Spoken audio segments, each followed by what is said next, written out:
All right, welcome to America This Week. I'm Matt Taibbi. And I'm Walter Kern.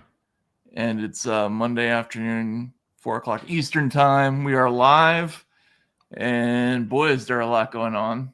Mm-hmm. Have we been kind of loose with the term Civil War in the last couple of years? Well, I'm hesitant to use it because I don't want to speak anything into existence. And the last Civil War was such a tragedy and so bloody that to compare something less than that to a civil war seems a bit irresponsible. But there are signs now, in a classical sense, that you have parts of the country which are in open rebellion against the federal government. And I guess that is kind of the textbook definition, or I suppose you could call it an insurrection. Yeah, so we're right in the middle of a moment legally that is not dissimilar from one that took place in the actual Civil War. Well, I guess we should just back up and talk about what some of the things that happened in the last 5-6 days or so were. There's a situation, obviously, in Portland where there have been demonstrations for, I guess, over 100 days outside the ICE facility. But that's not really the issue, I don't think, is the threat to the facility. It's, I don't know, Walter, correct me if I'm wrong. To me, it's much more about the announcements of local officials that they will not participate or will not allow the sort of ICE actions to be carried out. And so this is creating a situation where the Trump administration is reacting by ordering the deployment of National Guard troops. And in one case, the Oregon judge, he ordered National Guard troops to be deployed to Oregon. The Oregon judge rejected the deployment of those troops. He decided to send troops from California. Gavin Newsom is going to fight those. There are going to be other troops who are going to be sent from Texas now to other places. Meanwhile, there is a growing sort of assortment of local officials who are sort of pledging not to go along. So let's take an example. Where's Brandon Johnson? Can we look at SOT 4? This is Brandon Johnson from the mayor of Chicago. And today we are signing an executive order aimed at reining in this out-of-control administration. The order establishes ICE-free zones. That means that city property and unwilling private businesses will no longer serve as staging grounds for these raids. Okay. Meanwhile, in contravention to that, here's Trump appearing. Let's look at SOT 6. This is Trump appearing with Governor Bill Lee of Tennessee. Now, this is sort of the two approaches, right? You have the Democratic-controlled states that are essentially pledging to be ICE-free territories, and then you have this. This is a very important thing. We have to save our country from violent crime. So, Bill? Yes, please. sir. Mr. President, first of all, thank you. Thank you. Thank you for your commitment for federal resources to the great city of Memphis. And it is a great city, and it has a great history and a great legacy. And we are very hopeful and excited about the prospect of moving that city forward. I've been in office 7 years. I'm tired of crime holding the great city of Memphis back. And I have spoken today with the director of the U.S. Marshals, with the director of the FBI, with General Bondi. We realize that this effort of multi-agencies that will combine the work of the Tennessee Highway Patrol and the local Okay. police We department. get the idea. When we come Right. But this is a separate matter. This isn't ICE related. This is crime related in Memphis. Right. But it still involves guardsmen, right? So the larger issue is about ICE. You're right, right? Because that is what the deployments are. A lot of them have to do with whether or not ICE agents are being redeployed to serve as protective officers around the facility, right? At least this is the Trump administration's explanation. So they say that, well, we can't have ICE agents carrying out immigration raids if they have to serve as people guarding their own facilities because there are demonstrations outside them. Now, there's been significant there's been a significant schism in the reporting about how serious the demonstrations are outside the various facilities, right? So some people, the mayor of Portland, showed video of herself strolling with her significant other peacefully through zones. I believe was it Ron Wyden who issued a tweet saying, with a picture of the ICE facility, nothing's happening there.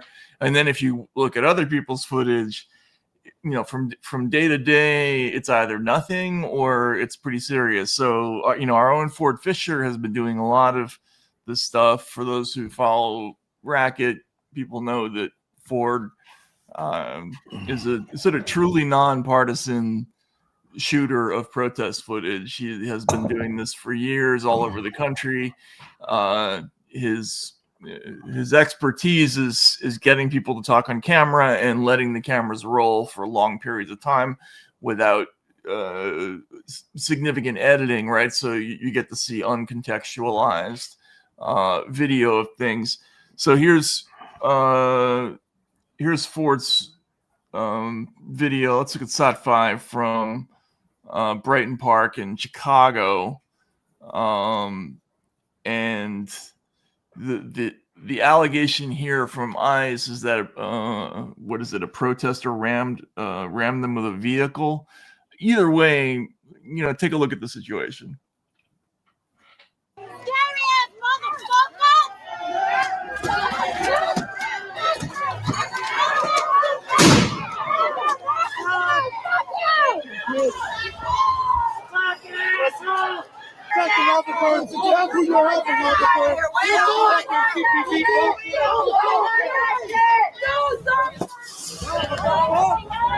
That's what you're protecting, officers.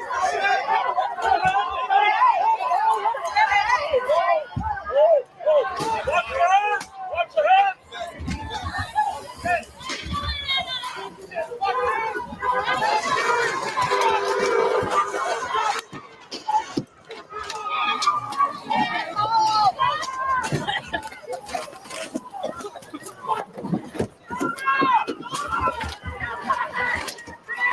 All right. And look, there's a lot of Ford's been doing stuff from all over the country. There's a lot of stuff like this.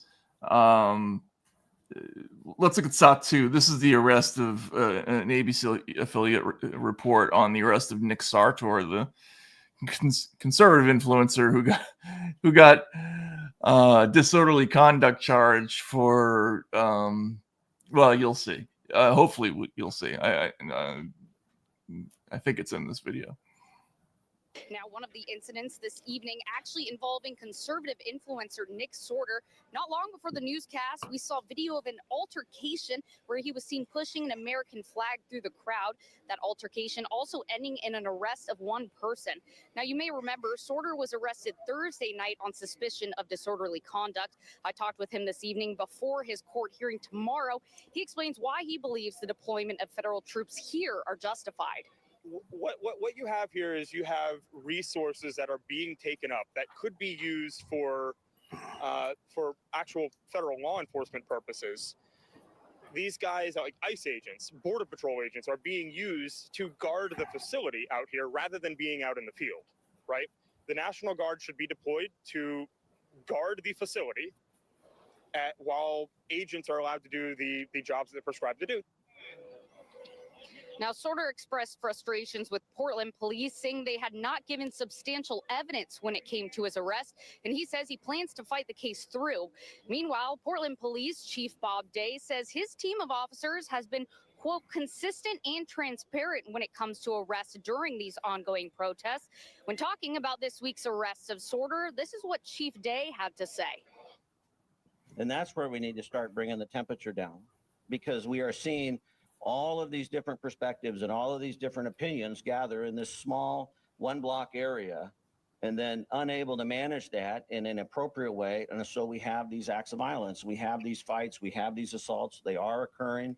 We are doing investigations, we are making arrests, and we are sending those over to the district attorney's office for evaluation and hopeful prosecution. And we're going to continue to do that. All right.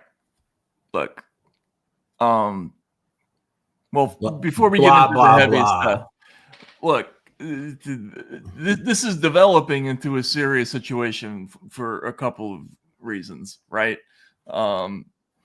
You have state officials who are increasingly on the record saying that they either won't permit or won't deploy state resources in support of federal actions.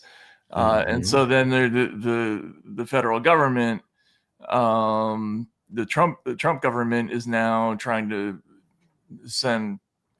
federalize state National Guard troops to support the ICE actions or to fight crime or whatever it is. And obviously you see where this is headed.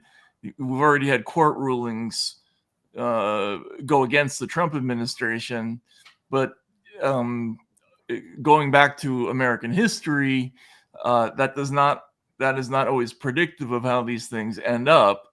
And we'll get to that in a minute. But first, Walter, do you have any general thoughts about this situation? I mean,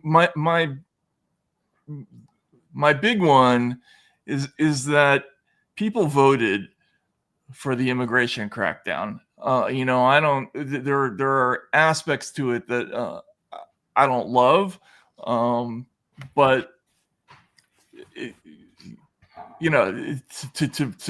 just sort of not participate in it or to treat it like it's illegal or something like that.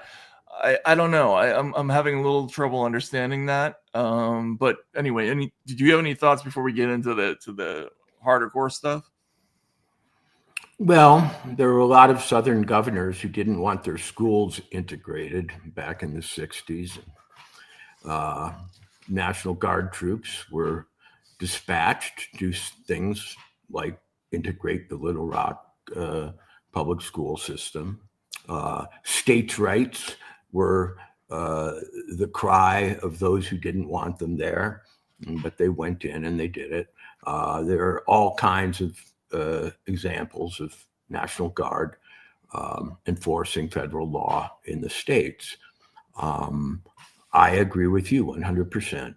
The issue of immigration, perhaps the premier issue in the last couple of elections, or at least the first Trump and second Trump administration, and Brexit.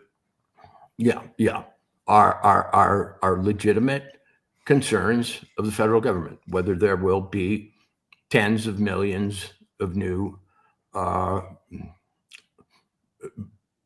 residents of the United States, and whether they can sort of come at will and stay as they please. America rejected that. That means they have to go.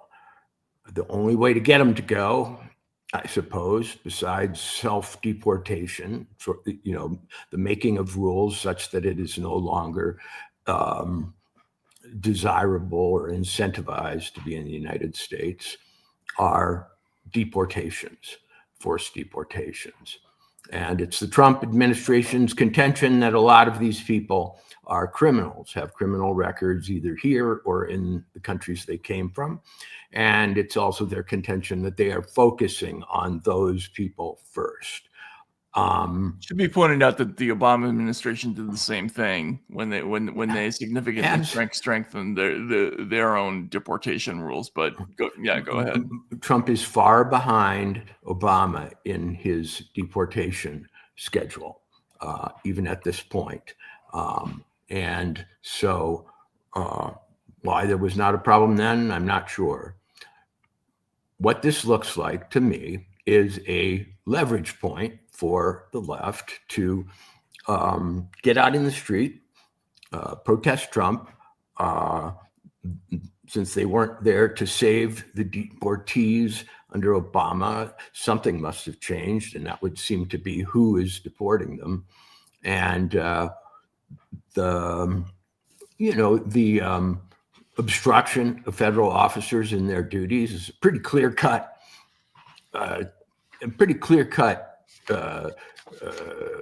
hostile act toward federal law enforcement and federal authority. One could expect that it would be met aggressively. It is being. But all this talk by different governors and so on, you're not welcome in this state, is really reminiscent of the kind of arguments that were made by the right back when. Because, as I say, states' rights was always, especially during the desegregation era, the rallying cry of those who didn't want carpetbaggers from the North coming down and enforcing a new social order on the South. And now states' rights are once again being declared, but in another way. What I expect here is continued forceful execution of the policy on the Trump administration, greater and greater levels of grandstanding on the part of the local politicians who have started to say things like, "You aren't welcome here. Don't you come to this state." Well, sorry, we have freedom of movement in the United States. It's one of our most cherished freedoms. And trying to draw up a map now of states that you can go in and states you can't go in according to what you want to do and who you are is the kind of breakdown that you see prior to civil war, especially when you see blocks of states kind of aligning, Oregon, California, and so on. What was the name that they had in that voter exercise? The election simulation exercise. I forget what they called it. Pacifica or something. Yeah, it had some weird name like that. We have to look that up. And you should remind our readers or our listeners what that was, because in one of the kind of tabletop plans for a disputed election that I believe was gamed out by John Podesta and others. Podesta played Biden in the exercise. There was the thought that they could encourage the West Coast states to somehow, virtually secede or separate themselves in some semi-legal fashion. Cascadia, that's what it was called. Yeah. So Yeah, in the I forget. Now I'm forgetting even what that project was called, but essentially it was a simulation where 100 different officials, most of them Democrats, but there were a lot of Republicans in there, like people like Michael Steele took part in it. And this was before the 2020 election, and the premise of it was, well, what happens in all these different scenarios where, for instance, maybe one or both of the candidates doesn't accept the results? What happens in that situation? There were simulations where Trump, the people who were playing Trump, didn't go along with the results. There was one where Biden didn't go along with the results, and this was Podesta's move, and one of their moves was to have quote unquote Cascadia announce a secession from the Union in order to essentially as a bargaining chip to get other policy concessions before they would in fact ratify the electoral results. And that's very troubling, Matt, because it shows that this kind of regional secession, regional conflict has been contemplated at high levels, under another set of circumstances, election disputes, but now maybe under the ICE actions, it has a new life. So to think that all of this is happening as we speak, out of the thin air, without precedent, I think is naive. It's been true for a while that the West Coast states have acted as if they have a special status in the United States. Their economic power, they think, grants them that, and their ideological unity. Plus, they own the Pacific Ocean access, which gives them a kind of geographical leverage.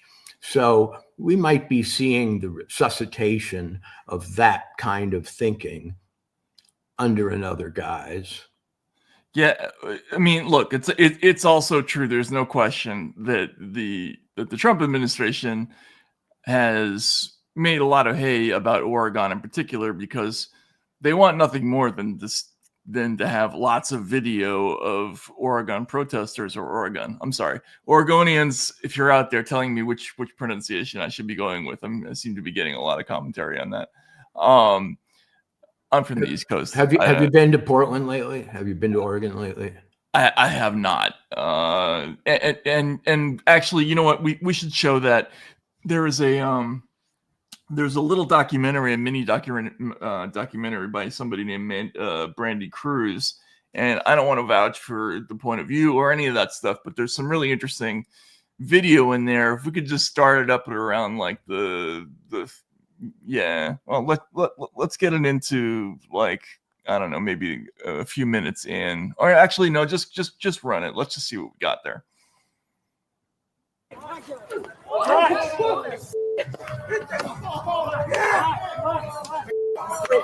U.S. Senator Ron Wyden, a Democrat, posted this video a few hours after President Trump's announcement, writing, "Taken just a few minutes ago outside the ICE facility in Portland that Trump claims is under siege. My message to Donald Trump is this: we don't need you here. Stay the hell out of our city." Now, had Senator Wyden stood in the same spot just a day later, he would have seen this. Dark community wants you out.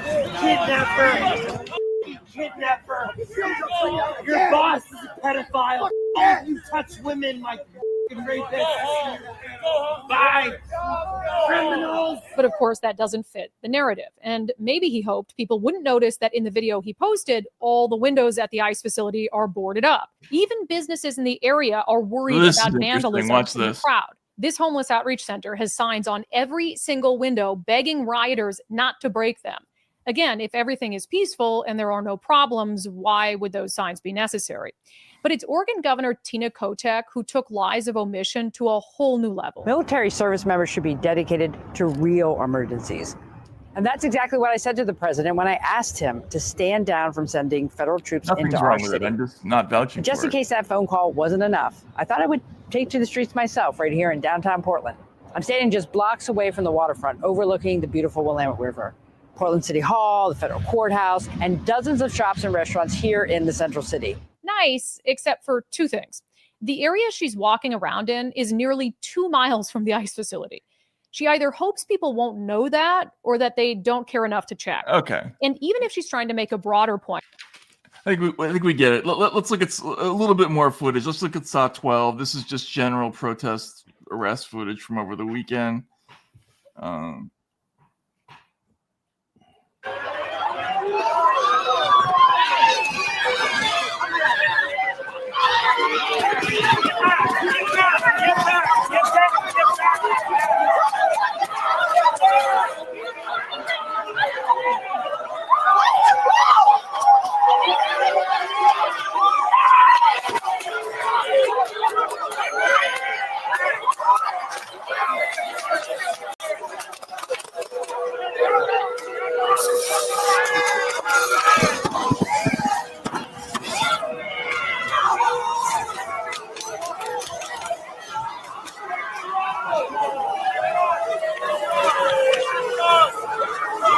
All right.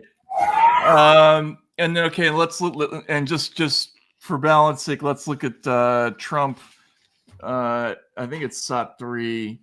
And this is him talking about how basically that Portland's burning to the ground, and everybody, including the mayor, is afraid. And I wasn't served well by the people that pick judges, I can tell you.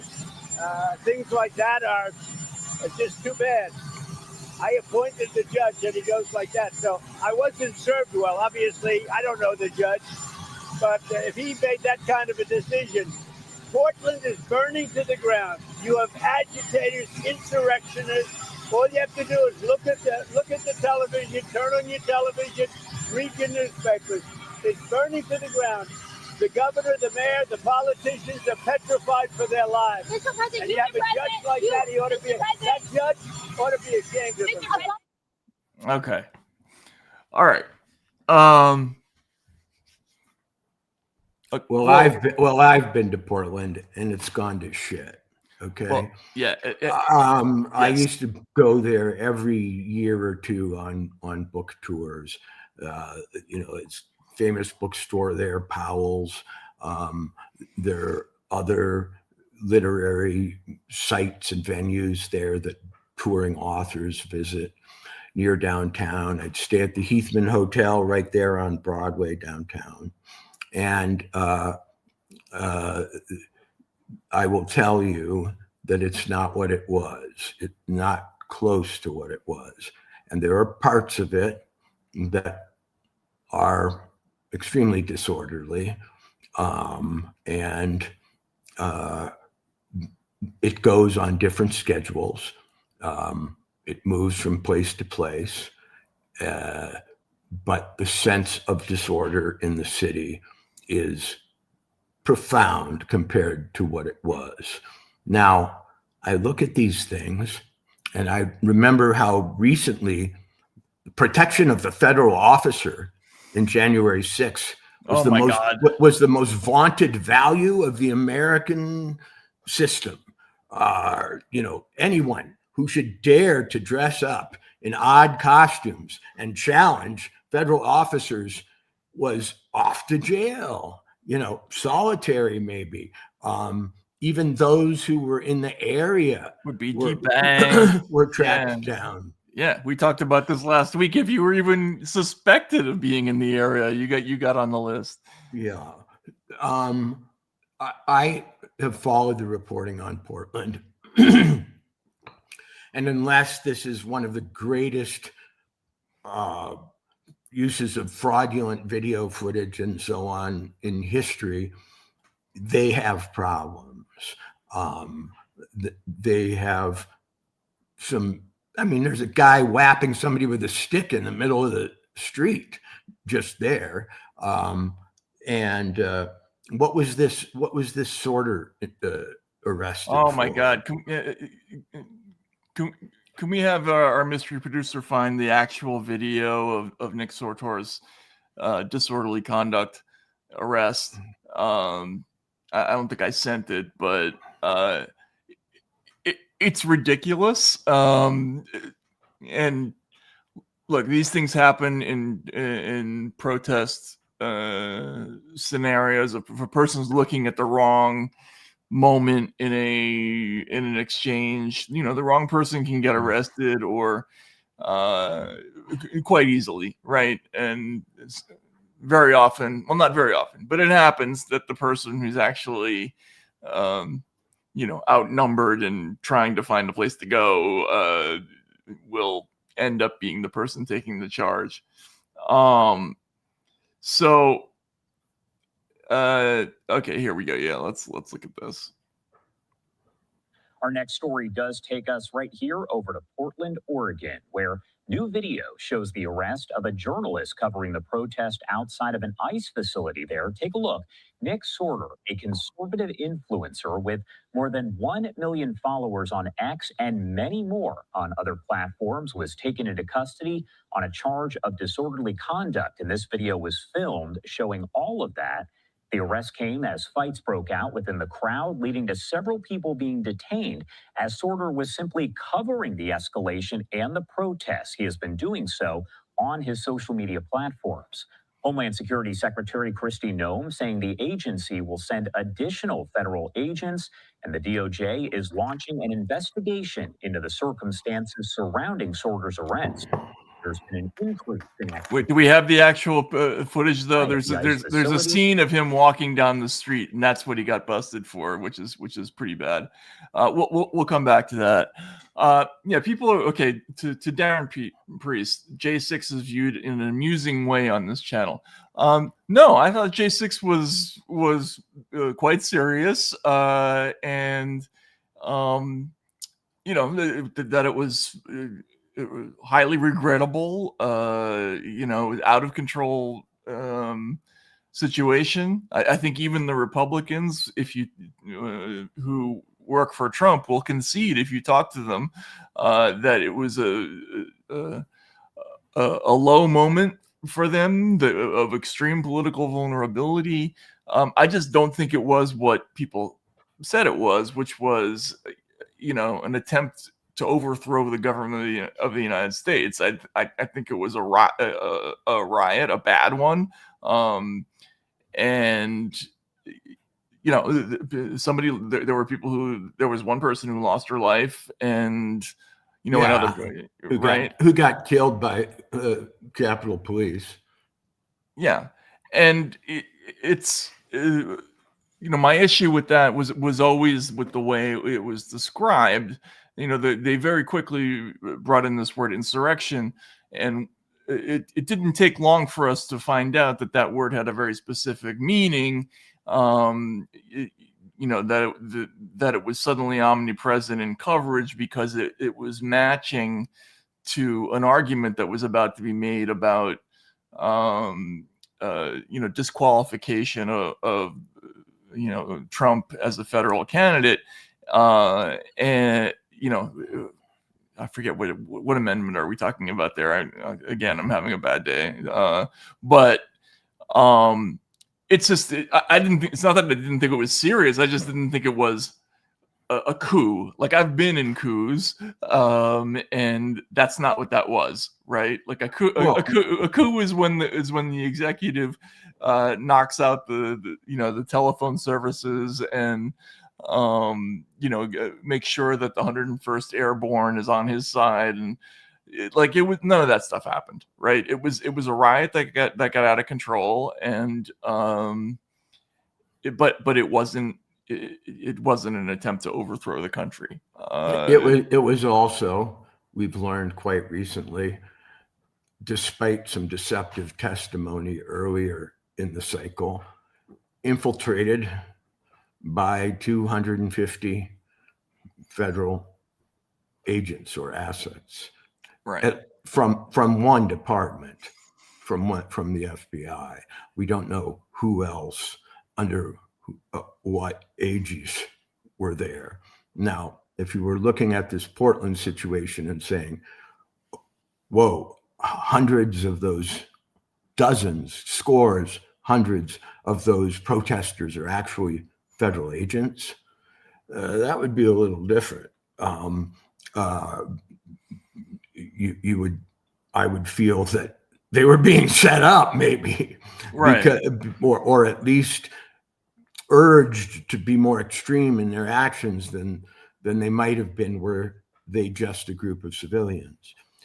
All I'm saying is that the protection of federal agents doing their jobs, legally doing their jobs that they have been given as a result of an election, and a rather resounding yes for deportations, suddenly have no apparent allies in politics, when not long ago they had nothing but allies. In fact, we were treated to sonorous, admiring, ode to FBI, ode to Capitol Police, and so on. I don't have any doubt, looking at what I am looking at and knowing what I do, that what we're facing are a series of organized and intentional pushbacks against federal power, this time in the realm of immigration. But those protesters were there before the immigration issue. Those camps were there before then. They've found a new cause, celeb. They have, how can I put it, caught the wave of American ambivalence over mass deportations. And they're acting violently. They're acting in a way that is not sign carrying and, leaflet handing out, but grabbing sticks, covering their faces, running in. What Ice Cube's tour bus 2 weeks ago, I think it was set on fire in Portland. There was some talk, and I don't know how much credence to give it, that because he had the word ICE on his bus. I'm sorry, that as a novelist, you must appreciate the absurdity of that, right? I do, but I also appreciate the too on the nose quality of it yet too. Right. I mean, it's like, really? But in any case, they've got problems. They've got resistance. They've got resistance from, let's put it, mobs, people who are trained in street confrontation and willing to carry it out. And the question is, who will prevail? Right. And that's what these legal battles, and they may not even be legal battles. That's what I'm worried about, is that we are moving away from these things being settled in courts. Just to go back to something that we skipped over because I blanked on name. We were talking about the Transition Integrity Project in 2020, and one of the key sections of that, and if we can call it up, it's at the top of page 9 of that document, and there is it's talking about one of the aspects of the simulations that they wanted to record for their report. And it was a show of numbers in the streets and actions in the streets may be decisive factors in determining what the public perceives as a just and legitimate outcome. And remember, this is a whole bunch of politicians just having a simulation about what happens if there's a contested election in 2020. They did it. There was another version of this in 2024 that got less ink, but this was the one that leaked out. Thanks to the New York Times, oddly enough, their media reporter was the one conscientious reporter who actually published this thing. Anyway, what it reads is, during TIP's exercises, Team Biden almost always called for and relied on mass protests to demonstrate the public's commitment to a, quote, legitimate outcome, with the objective of hardening the resolve of Democratic elected officials to fight and take action and to dramatize the stakes. As a practical matter, however, participants in the exercise noted that racial justice activists and others will likely act independently of the Biden campaign. Players repeatedly cautioned that these social movements are independent, not beholden to or a tool of the Democratic Party. The lady doth protest too much. Well, I don't know. I actually think this is interesting. Their support of Biden's ability to mobilize them cannot be taken for granted. That was one of the conclusions of the TIP before 2020, which was anything that we might be planning along these lines as a counter move or whatever, we just can't rely on BLM and other groups to come out in the streets in the way that we need them to. Thus their conclusions is we have to tie ourselves even more closely to these groups to make them more reliable. Well, right, or find new groups, or yeah. It's, if anything, the scale of recent demonstrations has increased the stakes for the Democratic Party to build strong ties with grassroots organizations and be responsive to the movement's demands. They're basically saying, if we want these people to be our lapdogs, we're going to have to feed them more. Right. Yes. That's basically the conclusion of this report. And I always thought that was the weirdest thing. Like, the headline news that this got from the conservative side was that there was a scenario where John Podesta essentially seceded from the union rather than concede an electoral college defeat. But the thing that I thought was more interesting about this was this sort of weirdly frank discussion about the role of street movements and groups like this, in achieving a higher political aim. It's not an accident that people like Norm Eisen, people who are associated with like Color Revolutions Abroad, consulted in some of this work, right? And we see some similarities in the thinking, in those movements and with this kind of planning. Now, what does that have to do with the situation right now? Well, right, obviously, Democrats and Republicans are the partisan war has gone to a place I can't remember it going, which is beyond courts, beyond even street warfare. It seems to me. We've got assassinations on assassinations, top. But imagine Republican tabletop exercise in which they said, of course, if things go against us, we can rely on our street troops to support us. They don't have any. Right. Well, I mean, they don't. There was this, little flap back when about the so-called Proud Boys who, are or were tiny compared to all of these action groups that have buses. And remember that ridiculous group that like wore khakis and masks and the Patriot Front. Yeah, exactly. Who were those people anyway? They're an interesting group. I actually studied it. There isn't one Patriot Front. They are mysterious groups of counter protesters who come in masked, wearing khakis, and execute a little march through wherever it is to show themselves, and then they disappeared.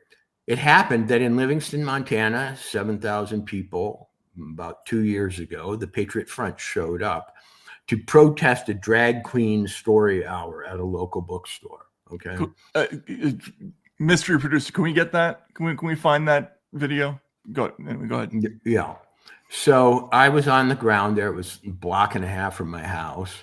And what was interesting was that they parked their cars all over the place. So you didn't see them come in en masse. Okay. They then took their masks off and blended into the population after their, after their bullhorn moment. But it seemed that the group traced to a group that was located in the Tri-Cities of Washington State, if people know what that is, and had come 700, 800 miles. Yeah, there you go. Can we see some? Let's see some footage of this. Let's see. I might even be in here. Really?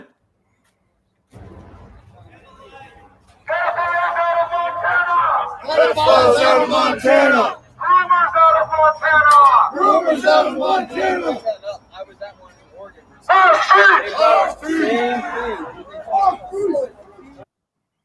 Okay, yeah. Whatever. So none of those, not none. They weren't from Montana.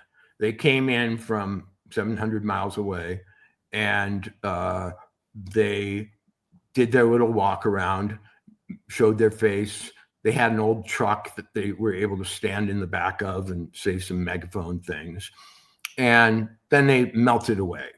And I don't know why, but that weekend there seemed to be drag queen story hours in a bunch of places in Montana, and they moved on to other ones. The common right-wing notion of them is that they're feds, that they're somehow, astroturfed. I think that there's, I think that I was on with Joe Rogan when he put video on with that, and I didn't know what to say. He was like, "Who are these fucking guys?"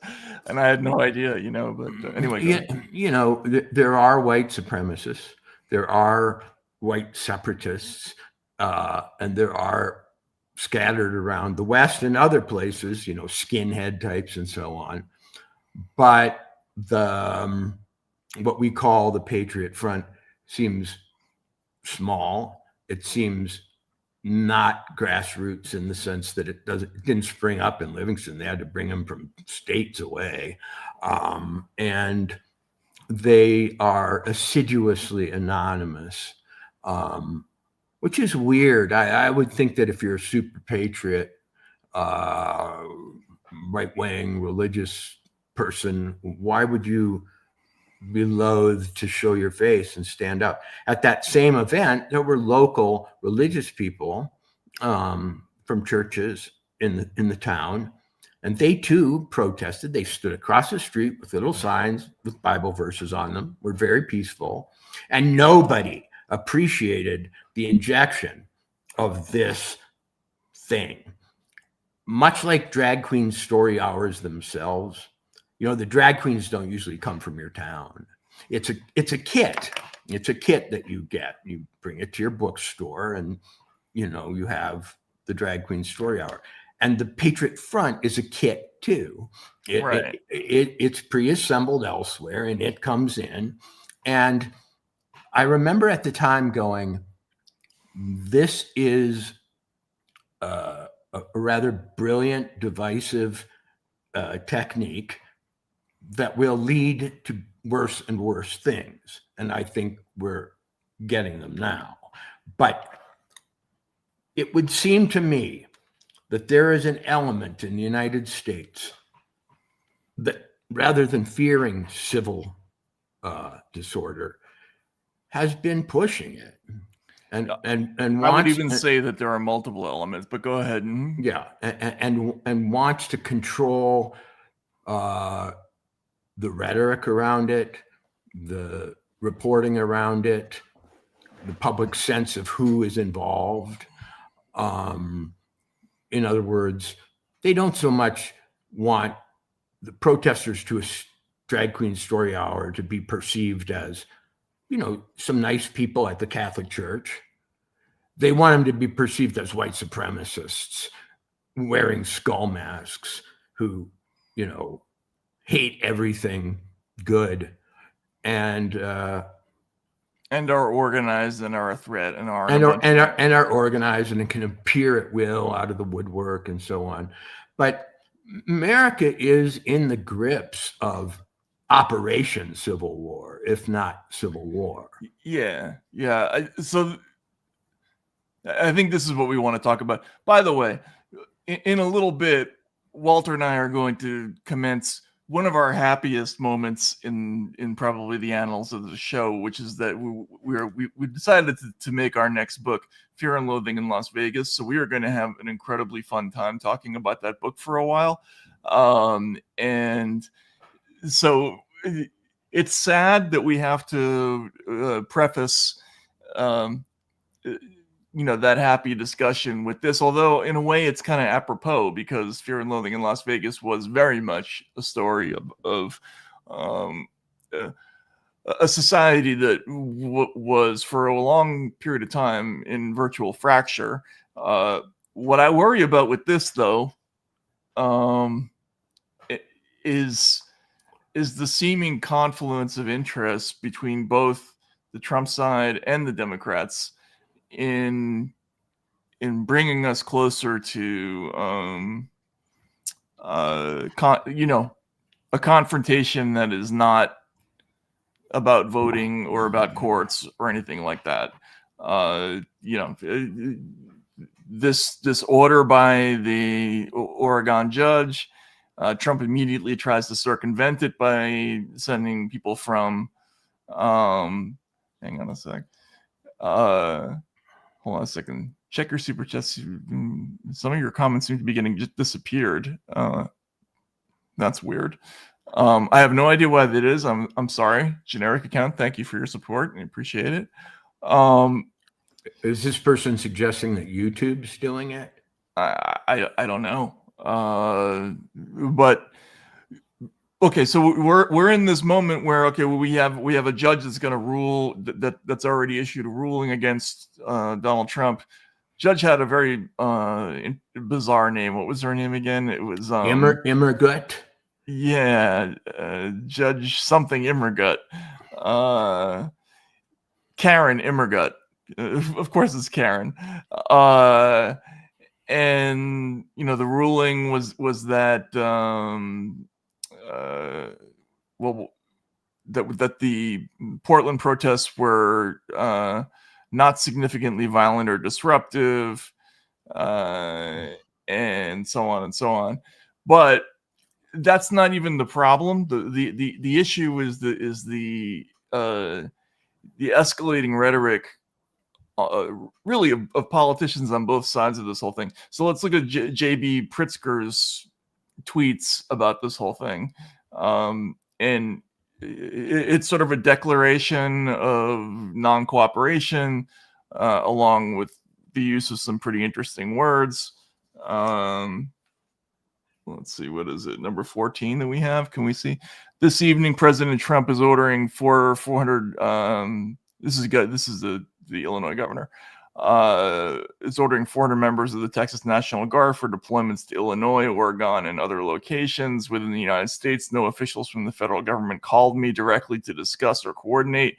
We must now start calling this what it is: Trump's invasion. It started with federal agents. It will soon include deploying federalized members of the Illinois National Guard against our wishes, and it will involve sending in another state's military troops. I call on Governor Abbott to immediately withdraw any support for this decision and to refuse to coordinate. There is no reason a president should send military troops into a sovereign state without their knowledge, consent, or cooperation, et cetera, et cetera. So you're saying you'd cooperate? Yeah, well, I mean, he wouldn't cooperate, obviously, but has he not, in ringing terms, said stay out of Illinois?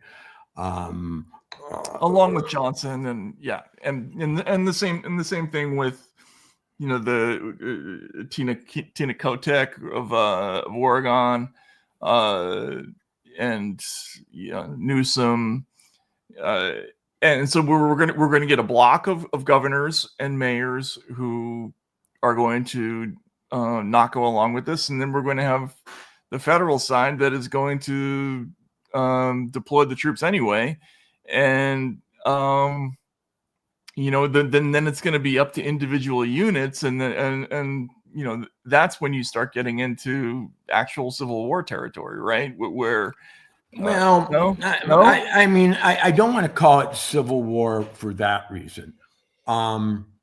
States being reluctant to cooperate with federal troops is not totally new. Like I said, you had the desegregation battles.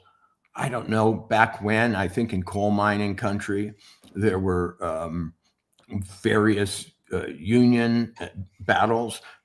There were out west as well, the Wobblies and so on. Mining interests in Idaho. There's that book, Big Trouble, by the guy who wrote the famous book on the desegregation of the Boston schools. And J. Anthony Lucas. Yeah, there have been all kinds of instances in which the feds have decided this isn't getting solved on a local level. Right. But the question for me is, quite simply, I see no appetite on the part of this hardcore of governors and local officials to cooperate with these immigration moves. They've shown rhetorical and ideological and practical hostility to them from the beginning. And what is Trump to do exactly? Enforce federal law only in states where he has permission? I don't know that his rhetoric, aside from saying things like Portland's on fire, is anything but the rhetoric of someone who is hoping to carry out a rather aggressive law enforcement action as mandated against people who are illegally in the United States. And, the legitimacy of that is something I suppose we can debate, but we have debated it, and the debate resulted in an election of the person who said he was going to enforce the law. I always thought sanctuary cities were a strange thing. I mean, what? Like, these are cities where if you're not a legal resident in the United States, you can't be prosecuted for crimes? Right. That seems separate but unequal or something. I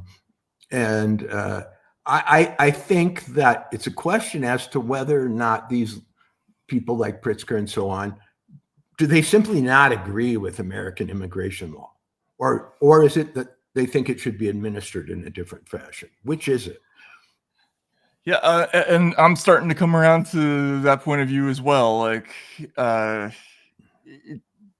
it just seems increasingly like the idea that there is no such thing as a person who violates immigration law, and even that certain kinds of crimes are no longer crimes. I mean, I'm struck by, I go back and think about Alvin Bragg, right? Who was the person who concocted that Frankensteinian charge in Manhattan against Donald Trump, but it also issued that day one memo that was almost like, it was like straight out of The Wire. It was essentially all about knocking down felony charges and making them misdemeanors, even like, types of armed robbery, right? Property crimes, all these things. We're going to decriminalize all this stuff. We're going to decriminalize violations of, crossing the border. We're going to do all these things. I'm beginning to wonder if this is, surreptitiously like a movement We It's Yeah, sort of it- anti-nationalist movement in the sense of being like Oh. against nations. You know what I'm saying? Oh, I mean, I think it's quite clearly that at some level, you know, at the big planning level, at the WEF and at the Brussels level, obviously there's a thought that, you know, immigration and diversity and free movement of people across borders and so on is something to be desired. What happened in America, though, is interesting. Under Biden, when we had, I think by many estimates, at least tens of millions of people coming across the border, often flown too, a lot of flights.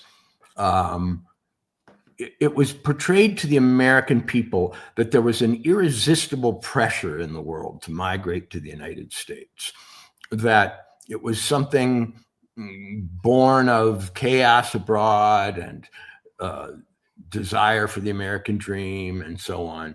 And it really couldn't, it was almost a force of nature. And the numbers we were seeing were portrayed as evidence of just how powerful this force was.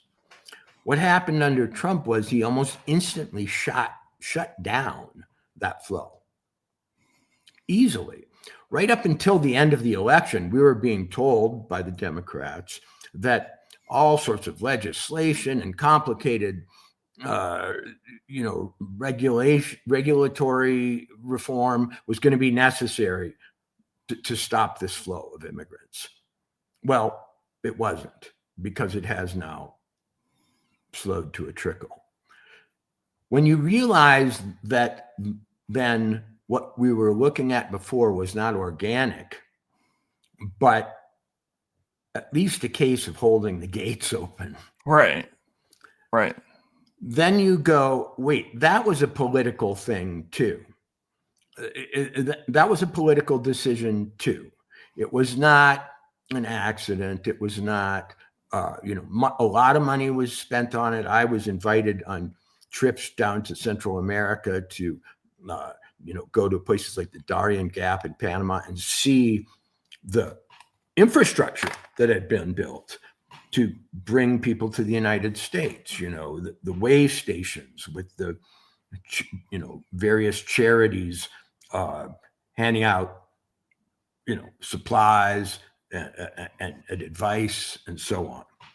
Well, now we realize you can't reverse that political decision because it became, by virtue of some magical transformation when you reach the border, a social reality.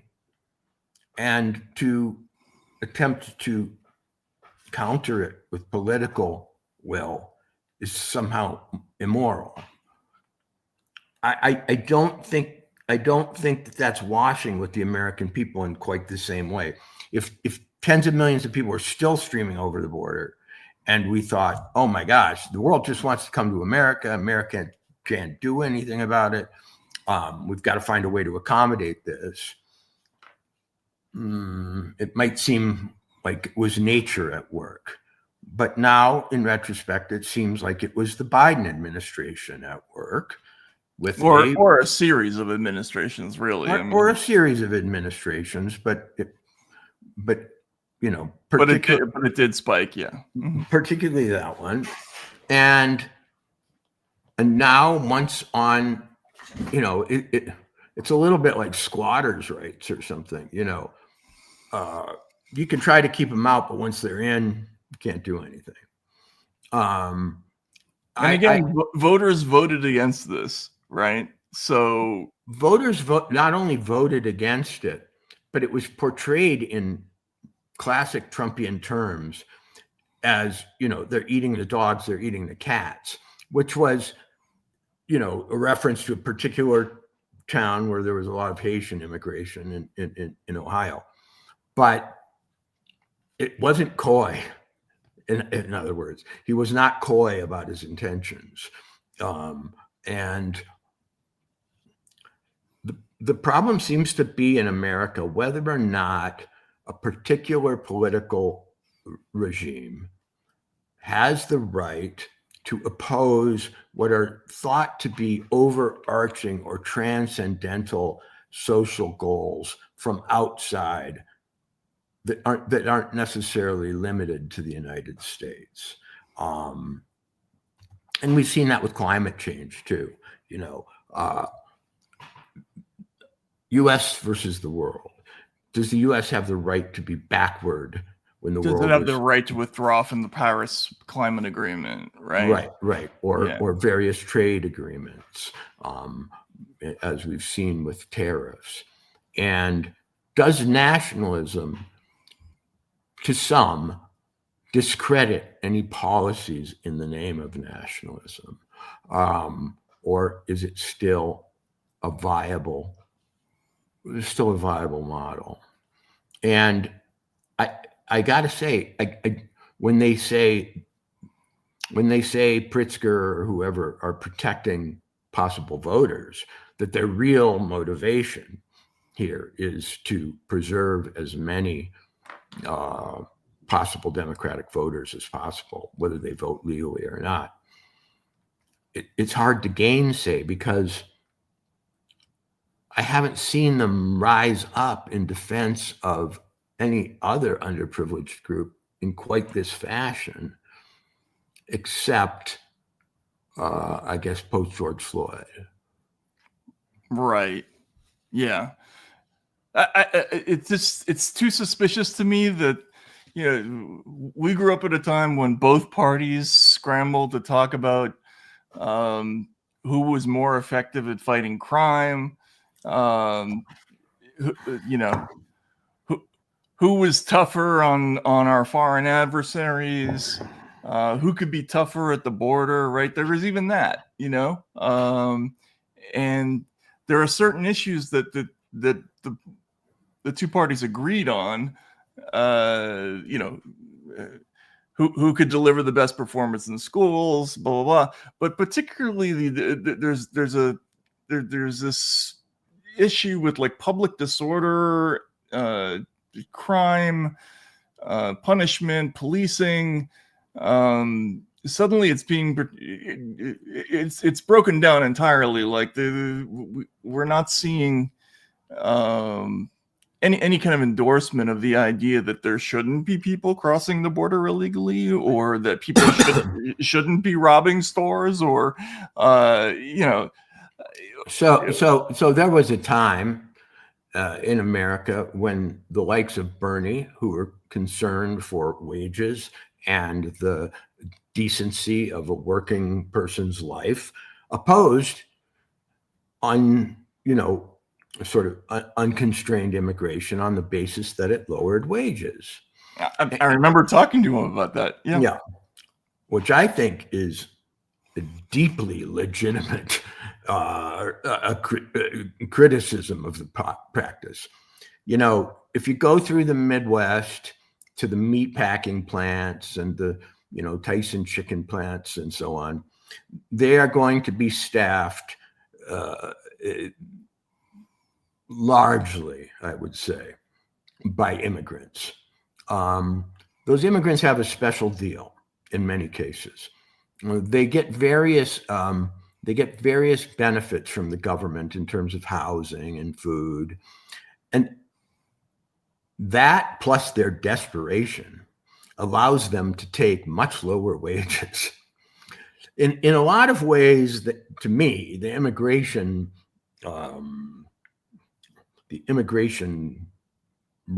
flood was the greatest subsidy to American industry that I've ever seen. We socialized a lot of the costs of the new employees, helped them with housing and so on. We allowed them to undercut the wages of the American citizens. I remember years ago reading a book called Meth Land, which was an in-depth study of some Iowa towns and the meth problems there. And what came out was that these $25 an hour employees who had worked in these plants and supported the town, were all out on their butts, and $7 an hour migrants who didn't really have many rights. If they cut off a finger in a bone cutting saw, they just see you later, go back to wherever. And framing it as a social justice issue has always made me queasy, because what we've really got is scab labor at scale, depreciating the wages and the rights and the rights of Americans. And when I see somebody like Karen Bass last week saying, because of the ICE push, you can't get your car washed in Los Angeles. Oh, yeah, I know. It reminds me of a plantation owner saying, ever since you came down here and gave those black folk their freedom, I can't get a stump cut on my I can't get my shipper broke. Yeah. Right. What's a man supposed to do? And in some ways, it's a rhetorically inflammatory comparison to say that, the Democratic Party of old, which supported slavery, is returning to form and wants millions of low-paid, somewhat disposable laborers to do, well, they always say the jobs Americans won't do, which is a knock on Americans, I guess, for being too lazy to wash cars themselves. But Trump is actually presiding, I think the economic numbers show it, over a period of rising wages right now. I would imagine that one of the reasons those wages are rising is because you can't find as many people who will work for peanuts. And in other words, it's a legitimate class issue, a legitimate economic and social issue. It gets reduced to some sort of pure morality, love thy neighbor, or take in anybody who, needs help, and how dare you turn back, you're tired, you're poor. But secretly, it's not just the Democrats who've been behind this policy. It has been the giant trade groups and the titans of industry. Right. And as DST STS 2020 points out, they're welcome as long as they only come to certain parts of the country. They as soon as they show up in Martha's Vineyard, it's a national crisis, right? As long as this was a Texas problem, and I guess a Southern California problem, I don't know. But I'm increasingly just deeply suspicious of the complete absence of interest in addressing the problem at all. And we saw this with Kamala Harris last summer. The sudden half-hearted conversion to talking about fixing the border. And as you say, it turned out not to be that big of a logistical issue. Which underscores the voluntary nature of this whole thing. Either way, though, federalizing state, National Guard troops in a state where the governor doesn't want that, and where maybe even a majority of the citizens don't want that, is a pretty serious move. And it could very quickly turn into a confrontation where we're in a legal no man's land, right? So say there was a military draft, and certain states opted out. They said, we're not, our residents will not participate in the draft. If drafted, they don't have to go, and if you want to come here and get them, you're not allowed. Now, what would the solution to that be? The solution is that as members of the United States of America, there is a compact between states to obey federal law. And when Pritzker calls it an invasion of Illinois, I find that absurd rhetoric. What does he want to invade and hold power? Does he want to take over City Hall, the state capitol, hold the streets against the residents, set up some satellite governance institution from Washington that will, an invasion is actually Trump's language Right. about the migrant problem. But one more thing, there is a question as to whether you believe this or not. The administration's contention is that hidden within this mass migration were organizations and criminal infrastructures that, trail back to places like Venezuela, Mexico, etc., and form the body of the American drug syndicate, illegal drug syndicate. Now, do you think that's true or not? I mean, Well, I think we've seen significant evidence that there is real cartel activity that's at a level that it hasn't been in this country. I can tell you from personal experience that I live, as I say, in this kind of off to the side town in Montana, where nothing ever goes wrong, and it's just cowboys and people drinking in bars. But the cartel presence in Montana, the visible cartel presence, and what I read in the paper has gone like this, because the cartels are all for easy pickings. They go to places which have light law enforcement.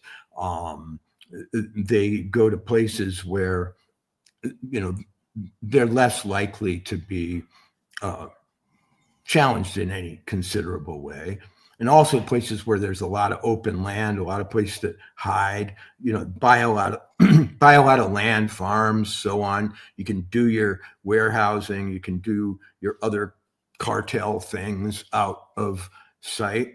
And it's been a real problem, and it has been a ramped up problem. And I could, give you newspaper clippings and so on, but I could also just go to the gym next door and at a certain hour, and if you don't recognize the tattoos, you ain't hip, Right.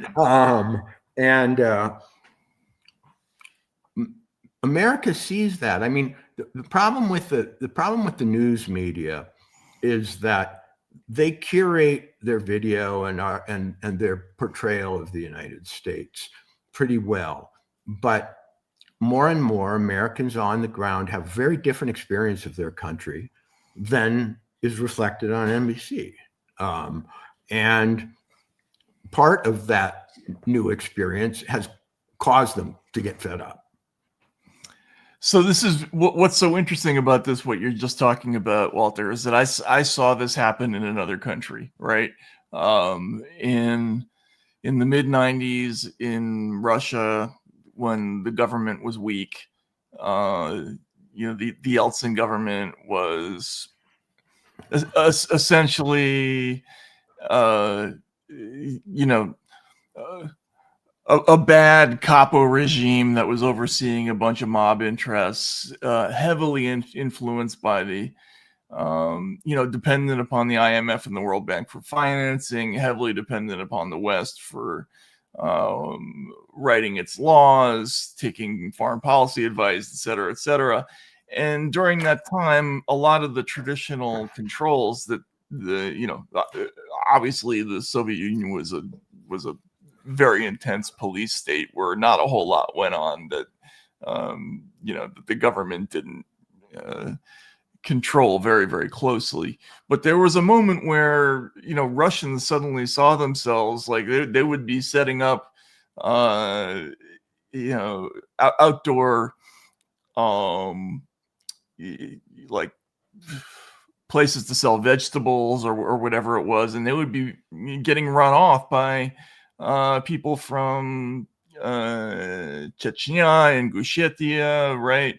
And there was this nationalist response. If you've ever seen a movie called Brother, which is actually a very good, it's an outstanding kind of iconic Russian action movie, but buried underneath it is something very real that was going on at the time, which is that there was this deep sense of like shame and impotence within Russians at this idea that we're being run off our own, markets at the subways by these people who are, running around with guns and, with impunity. And they had given up hope of the government stepping in to save them. So the only thing that was going to fix the situation over there was the Russian gangsters tooling up, which is what in fact happened. And then after that is when Putin came to power. But it's a thing. Like when people feel like they're losing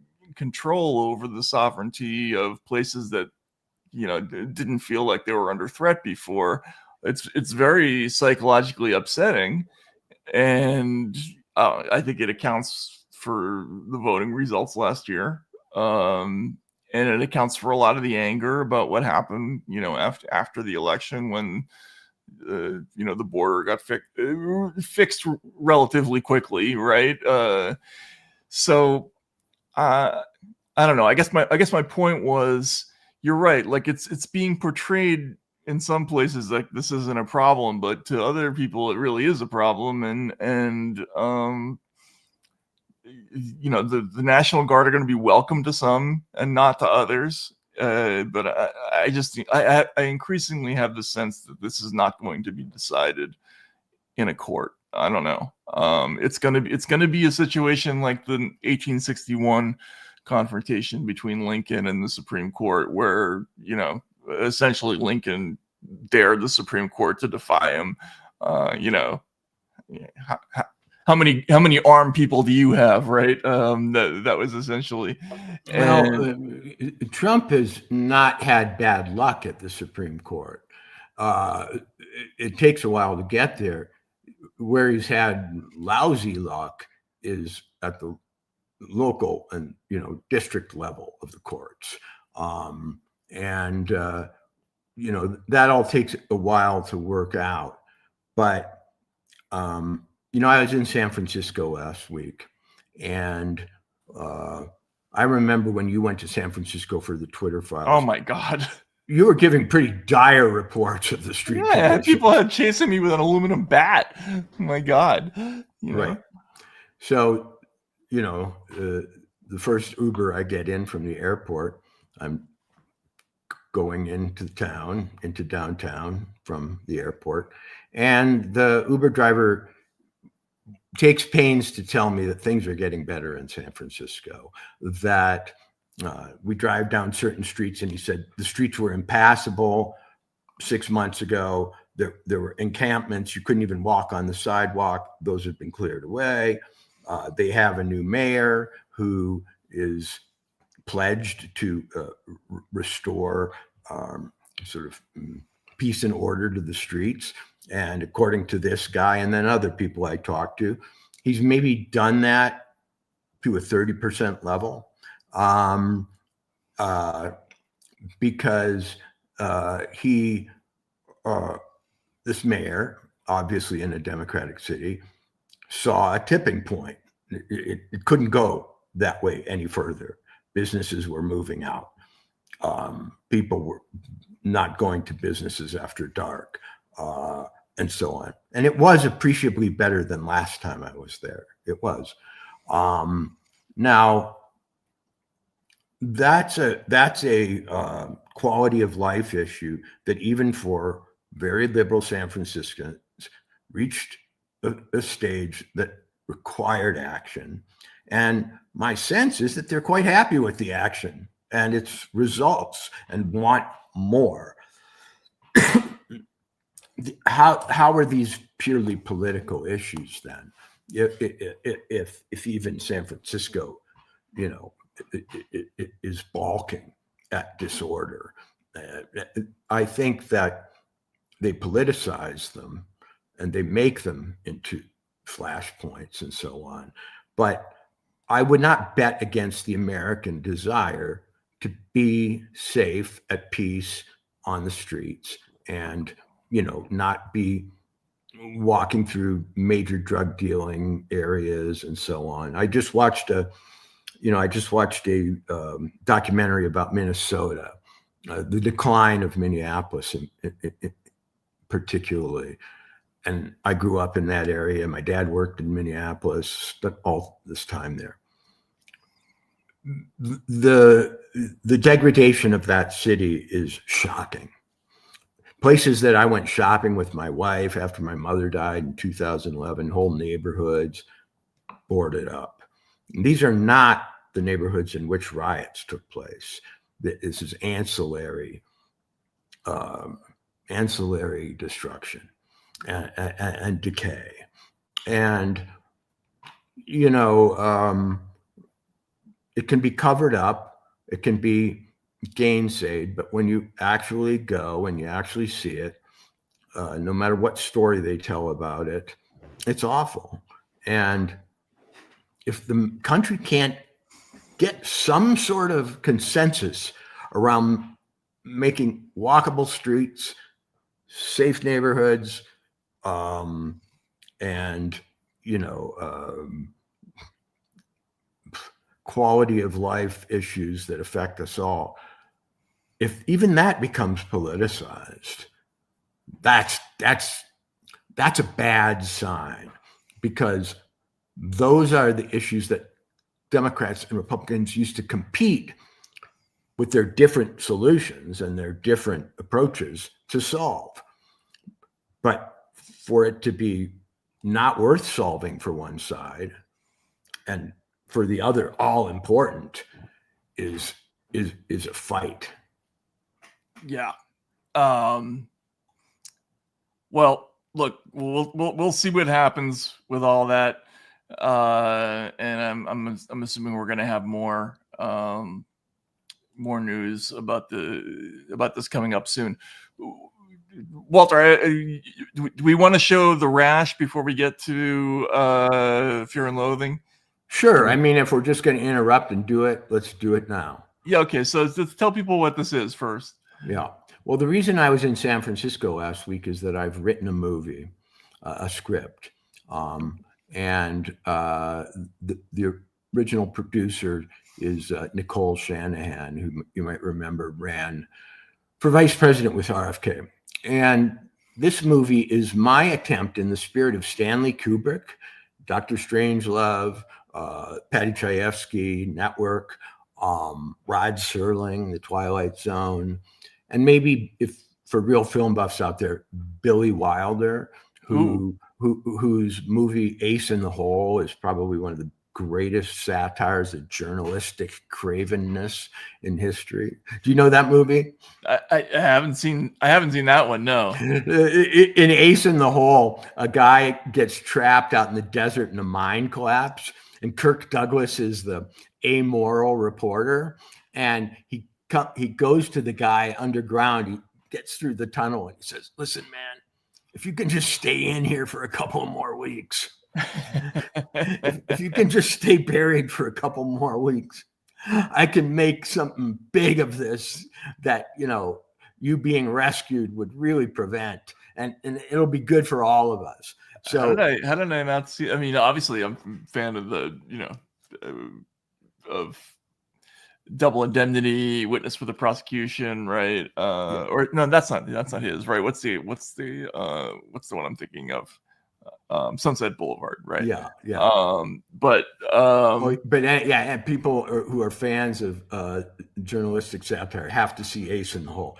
But in any case, in the spirit of all these writers, and in the general spirit of writing movies that actually reflect our experience as, you know, a society, and don't just pit superheroes against each other in some sort of virtual world, I wrote The Rash.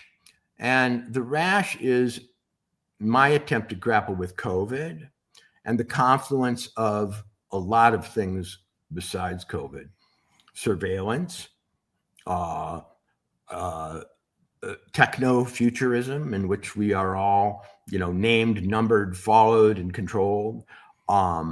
It's particularly based on the story of Jay Bhattacharya, the Stanford professor who early on in COVID ran a serological study of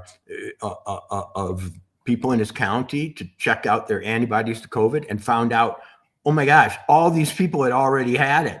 So many people had already had it that lockdowns weren't going to work. Yeah. And so many people had it without knowing it, that its severity was much less than was being portrayed. If this many people had it and the death rates were X, that meant the average death rates were much lower than were being reported. Anyway, Jay, an honest man, and Jimmy Stewart. Jay is he's very Frank Capra, Jay. Very Frank Capra, publishes these results or summarizes them in the Wall Street Journal after publishing them in an academic setting, and becomes public enemy number one. Fauci had it out for him. Francis Collins had it out for him. He was called a fringe epidemiologist. His social media was limited. He showed me, when I interviewed him, not so subtle death threats from major corporate leaders in America on fucking, stationery, company stationery. Woo! This guy had wandered into something he couldn't imagine. Wow. So anyway, I took Stanford, and I took Jay's story, and I took all my anxieties about where we may be going, and one other point. Across from Jay's office at Stanford, where he's a health economist, he studies choices made in public health decisions on the basis of, do they do more harm than good, or are they worth it, and so on. Well, that got him banned on social media. But what's funny is that the entity that was administering the bans, the Stanford Internet Observatory, was right across the sidewalk from his office. He didn't know it. Those were the people that were making the phone calls and pressing the buttons that were non-personing Jay Bhattacharya. So I went Stanford, a university. In a weird way, all of our current social problems have some reflection on a university campus. A lot of the idea, a lot of things we were just talking about are direct products of university and yes. lunacy. But go ahead, yeah. So I decided to set the rash at a university, and I decided to make the disease the rash, because rashes are funny. They're visual, unlike other kinds of diseases. And also, there's always a question with a rash: does it exist, or did you cause it by scratching it? In other words, they have a life cycle in which you think you've got something, and then you scratch it, and then, whoa, it looks like you do have something. And then somebody sees the red spot and goes, oh my God, is it getting out? And so, because there were so many paradoxes around COVID's origins and its true nature, I thought I could emphasize its enigmatic quality by turning it into a rash. So anyway, I wrote the movie. We made it what's called a teaser trailer for the movie, which is a fundraising mechanism. You show it to people, potential investors. The reason I was in San Francisco was to attend a party of really influential people and interesting people, a combination of Silicon Valley people, entertainment people, investment types, and Greg Gutfeld came out, and Dr. Drew came out, and just sort of get the ball rolling. But the movie is in the stage where we're attracting investment. I think we're doing a pretty good job of it. It's a movie that would probably only cost $5 million. But I want to see it made for this reason. Our cinema does not reflect our experience anymore. If you think about the 1970s, you've got, there's skepticism about the CIA. Well, you've got 3 Days of the Condor. There's paranoia that Nazis got into the United States after World War II. And you've got Marathon Man or the Boys from Brazil or whatever. You know, there is concern about big issues like mass hysteria, how easily the crowd can be roused to delusional fits of hysteria and violence. Invasion of the Body Snatchers. Endlessly, you know, network TV is being corrupted. Network. Endlessly, we saw reflections of our real life. Even the China Syndrome, which I didn't love as a movie, but even the China Syndrome or Dirty Harry, crime's out of control, man. You know, you might not like the Dirty Harry solution, but all those movies with Charles Bronson, we had socially relevant movie making, which allowed us, I think, to be one population, one country in a way we aren't anymore. Because if you went to a movie like 3 Days of the Condor and you loved the CIA, you still rooted for Robert Redford to get away from his evil handler. You know, if you liked watching TV, you still saw how absurd its business model is, in that it is committed to greater and greater levels of spectacular and sensational violence in order to keep ratings up. Movies allow us to process events and what we call issues in terms of the heart, in terms of the mind.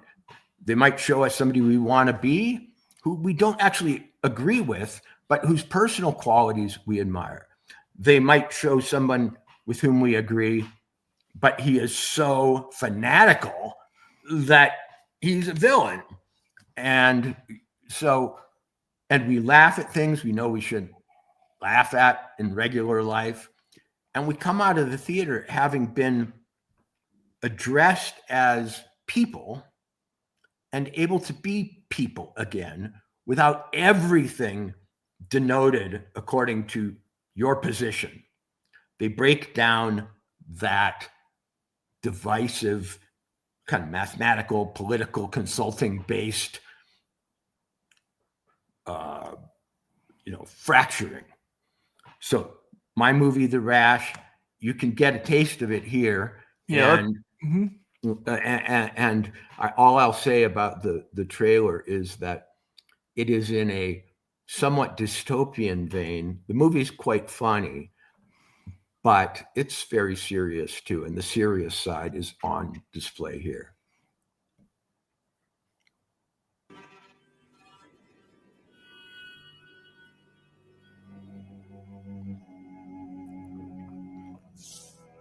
The rash is what you make it, Neil. An opportunity. A set of them. Where did it come from? Will it disappear? Is it natural or customized? Those answers are mine to give. I am the science. The future's not a thrill ride. It's calm, controlled. No more racing around, chasing adventure, excitement. We're practicing for what comes next. The world's changing. It changed some time ago. You didn't notice. Sign the letter, Neil. Join the calm. Embrace the future.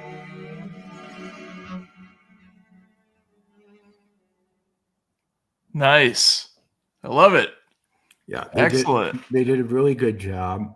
And my dream, besides getting this particular movie made, is that American entertainment, American mass culture, re-engages with American reality. Because one of our biggest problems is that we're not processing all of these contradictions and conflicts through the blender of the drama which addresses us as people, and then at the end leaves us as thoughtful, questioning people, not enemies. People don't come out of movie theaters wanting to fight each other. No, I feel like every time I watch anything that's political now, I'm just it's direct propaganda that just irritates me, and you know, and is unwatchable besides. So,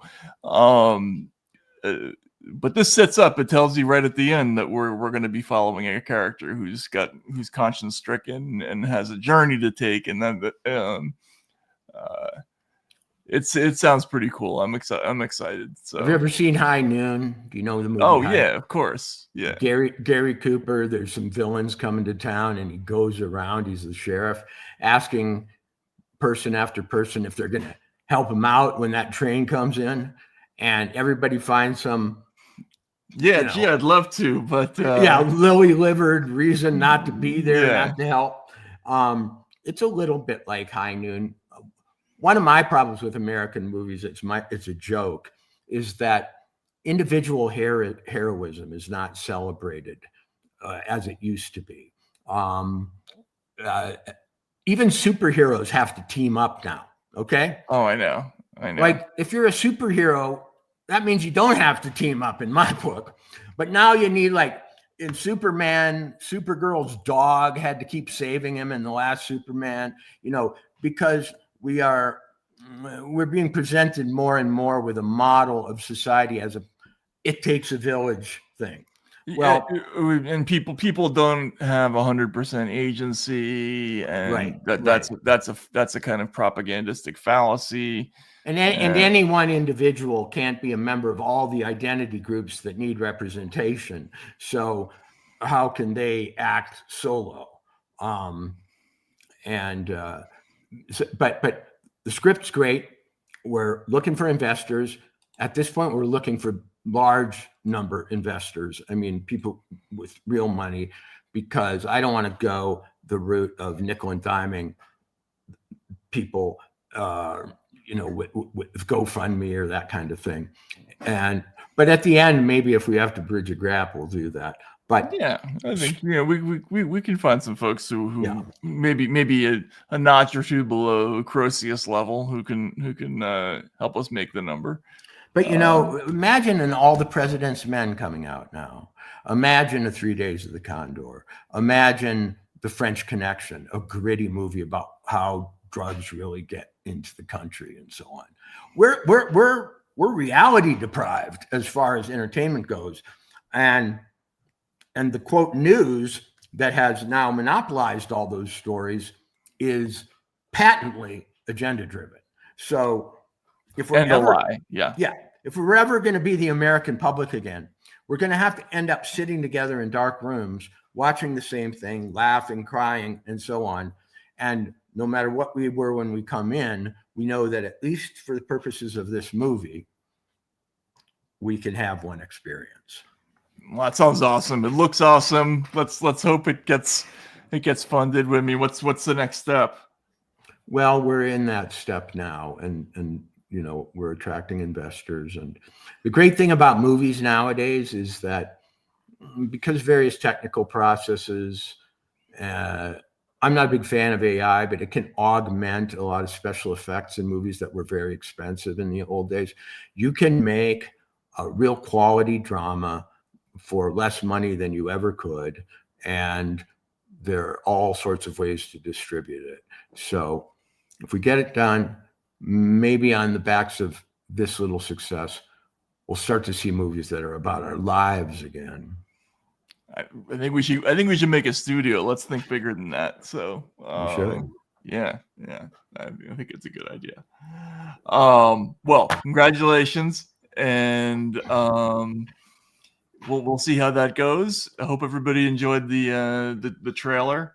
We don't have a ton of time left, but we can always go over a little bit, right? Well, we because we're springing this on people, we should just introduce the book. Yeah. So, look, we're doing Fear and Loathing in Las Vegas. It's the iconic American book about American journalism book, I think, right? Is it fair to say that? Although it's not really journalism. It's so clearly, I think it's a novel. We can have this discussion. I would call it a novel because right now I'm finishing a book about a road trip that I took, and my standards for accuracy and authentic portrayal are 100 times what Hunter's were. Hunter jammed together a bunch of trips. He basically gave himself a pass by being totally wasted half the time. How does he know what people's names were and what they were really doing or really meaning? I even heard the drug collection was several different drug collections. What do you mean? That actually, when he loads up in the beginning chapters, that's actually an amalgamation of several different scenes. But whatever, it doesn't matter. It's a book, right? And this is a very famous book. It's very beloved by people in our generation for a lot of reasons. Among other things, just because it's screamingly funny, it's crazy. It has this Cassandra-like feel of radical truth-telling to it, even though it's the facts are totally unreliable. That's not what we're talking about. Hunter's truth. Hunter's truth. And Hunter is a unique figure. I think even in literature, we can get into who he is. But this I think was his great work. It's he was mostly a journalist, but he sat down and he wrote this thing that every writer wants this moment where it just suddenly just starts pouring out, and that was this for him. Walter, I thought we could start by having you read the first chapter, the first section of Fear and Loathing. Do you have the book in front of you? I don't actually. Okay, I'll read it then. You go ahead. Matt, you are much more the heir to Hunter Thompson than I am. Well, no, definitely You worked not. at the same magazine. You're gloriously vivid and obscene in your writing. The apostolic succession goes to you. Well, I would quibble with that, but I'm more than happy to read the beginning of this book just because it's so iconic. It's something that people read at the beginnings of road trips all the time. This is a book that can be read aloud in almost any company because people will laugh all the way through. But it starts like this. We were somewhere around Barstow on the edge of the desert when the drugs began to take hold. I remember saying something like, I feel a little bit lightheaded. Maybe you should drive. And suddenly there was a terrible roar all around us, and the sky was full of what looked like huge bats, all swooping and screeching and diving around the car, which was going about 100 miles an hour with the top down to Las Vegas. And a voice was screaming, "Holy Jesus, what are these goddamn animals?" This is one of the great openings of all time, right? And this book, who was it who called it a scorching apocalypse sensation? I forget that. That was always one of the blurbs in the back. That sounds like the Times trying to be hip. Yeah, but it always talks about how this book takes off like a rocket, and it does. Walter, do you want to give a brief capsule about what this book is about, and before we get into some of its great qualities by way of introduction? Well, Hunter is on a junket. He's on a trip to Las Vegas. paid for journalistic jaunt. And he's with his sidekick, his lawyer, whose name is My Attorney. But what was his name in real life? Oscar. That's right. Yeah. A Samoan attorney.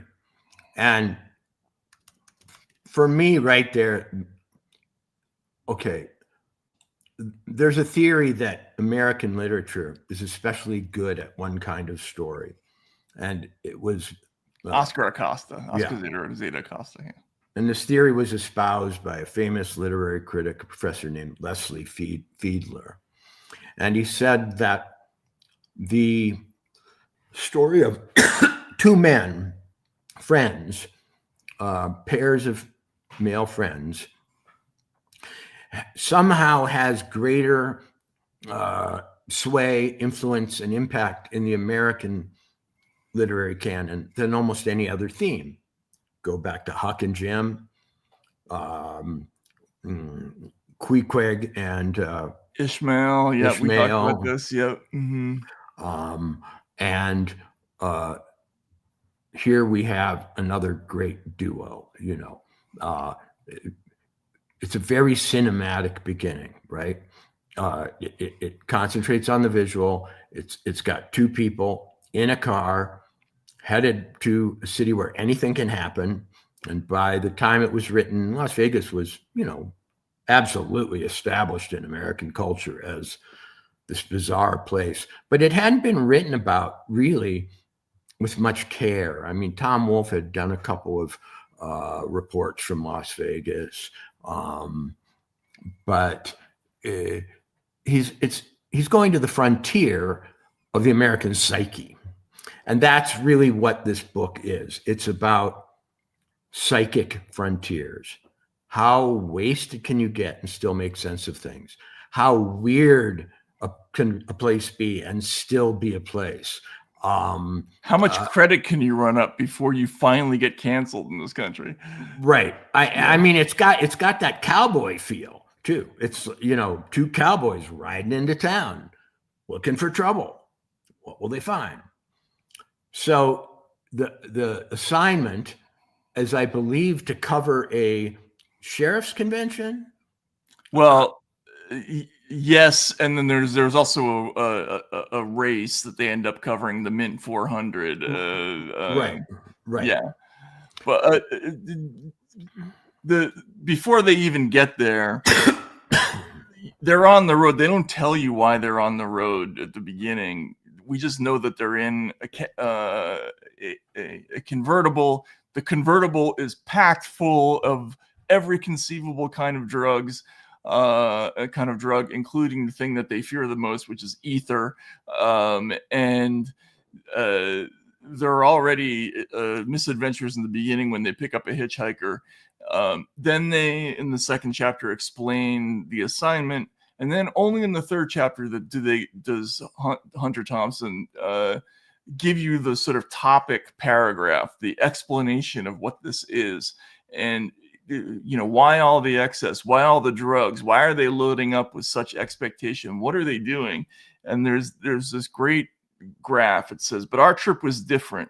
It was a classic affirmation of everything right and true and decent in the national character. It was a gross physical salute to the fantastic possibilities of life in this country, but only for those with true grit, and we were chock full of that. My attorney understood this concept, despite his racial handicap. And by the way, that's one of the running jokes of this whole thing, is that the attorney's Samoan, and they're constantly busting each other's balls about this and that, and one's always more wasted than the other in these scenes, but they've got the buddy system. They're always rescuing each other when one totally gacks out or collapses. But that's a very important paragraph. You're right, because it situates the adventure in the great tradition. He is saying we've got true grit. It is a cowboy story. It is about two individuals on, relying on their own resources and, maybe too heavily on their own mental and emotional resources, going to find something out. It's a quest. You know, I don't know if It's the Don dark heart, Quixote, right there. Yeah. is it in the book or is it on the cover? A journey into the dark heart of the American dream. Yeah. But it's that kind of thing. It's a question book. What will we find? What will we find about ourselves? What will we find about America? And what will we find about our tolerance for, 5 different psychedelics on top of, speed, ketamine, or whatever it might be. And so, and it would have been Coke, except they have a disaster early on, which I think is one of the funniest parts in the whole book. When the attorney goes to open they have a little salt shaker full of cocaine to go along with everything else. They have like a whole bag full of drugs. It's like it's every college student's dream. Let's see what it says. So the attorney's telling him to chew the blotter acid like baseball gum. And then there's this sentence: I took the blotter and ate it. My attorney was now fumbling with the salt shaker containing the cocaine, opening it, spilling it, then screaming and grabbing at the air as our fine white dust blew up and out across the desert highway. A very expensive little twister rising up from the great white red shark. Oh, Jesus, he moaned. Did you see what God just did to us? God didn't do that, I shouted. You did it. You're a fucking narcotics agent. I was onto your stinking act from the start, you pig. And it's one of 50 or 60 just laugh out loud lines in this book. All about how, they have sort of like almost circus clowns, perfectly bad timing always throughout this book. But it should be remembered. What's the year of the book? 1972. That they are 71. Yep, 71. They are outlaws, true outlaws. There was no drug legalization. There was no clemency toward drug crimes. The stuff they're carrying is hard time worthy if they get caught. And there are billboards to remind them of that all the way through Nevada. Right. Yeah. They're dancing on the edge. They're libertarian, pirate, cowboy, outlaw journalists, and just the greatest coup, which passes before you know it, is that he completely decimates our sense of the journalist as a serious a professional. Okay. In some ways, I think journalists love this story because it speaks to the anarchic heart of the profession. You know what the profession's really about? Peeping around corners to see things you weren't supposed to see, pretending to be people you aren't so as to gain the confidence of others, acting on tips, being absolutely liberal with the idea of an expense account and what it can cover. Maintaining while wasted. Yeah, maintaining while wasted. All the things that in the age of NBC and the New York Times and et cetera, have been forgotten. Journalists now pose as glasses-wearing family men who, go home and cook a bouillabaisse with their wife and discuss, I don't know, something serious.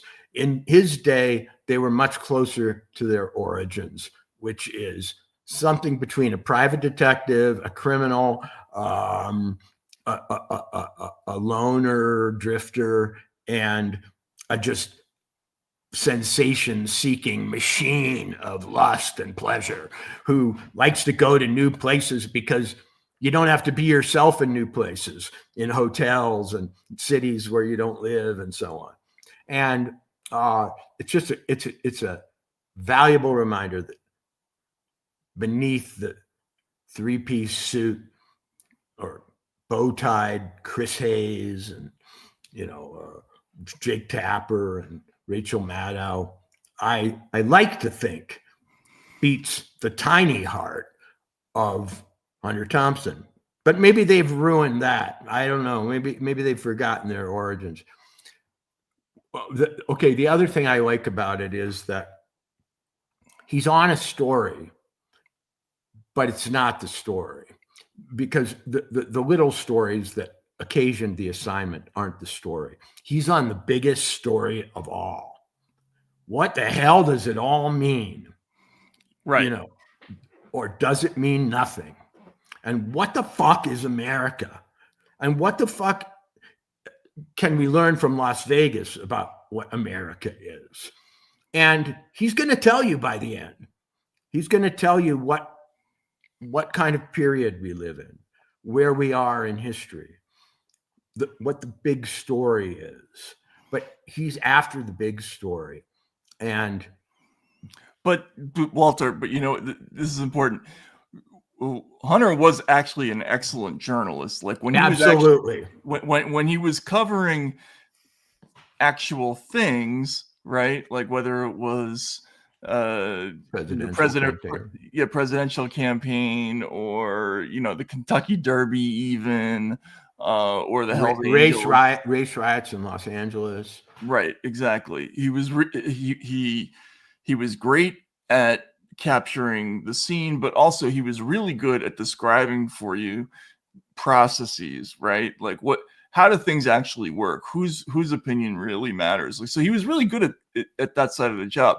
In this book, though, uniquely, unlike all of his other books, the story is something metaphysical. It's something inside him. It's he doesn't actually sink to doing journalism in the book.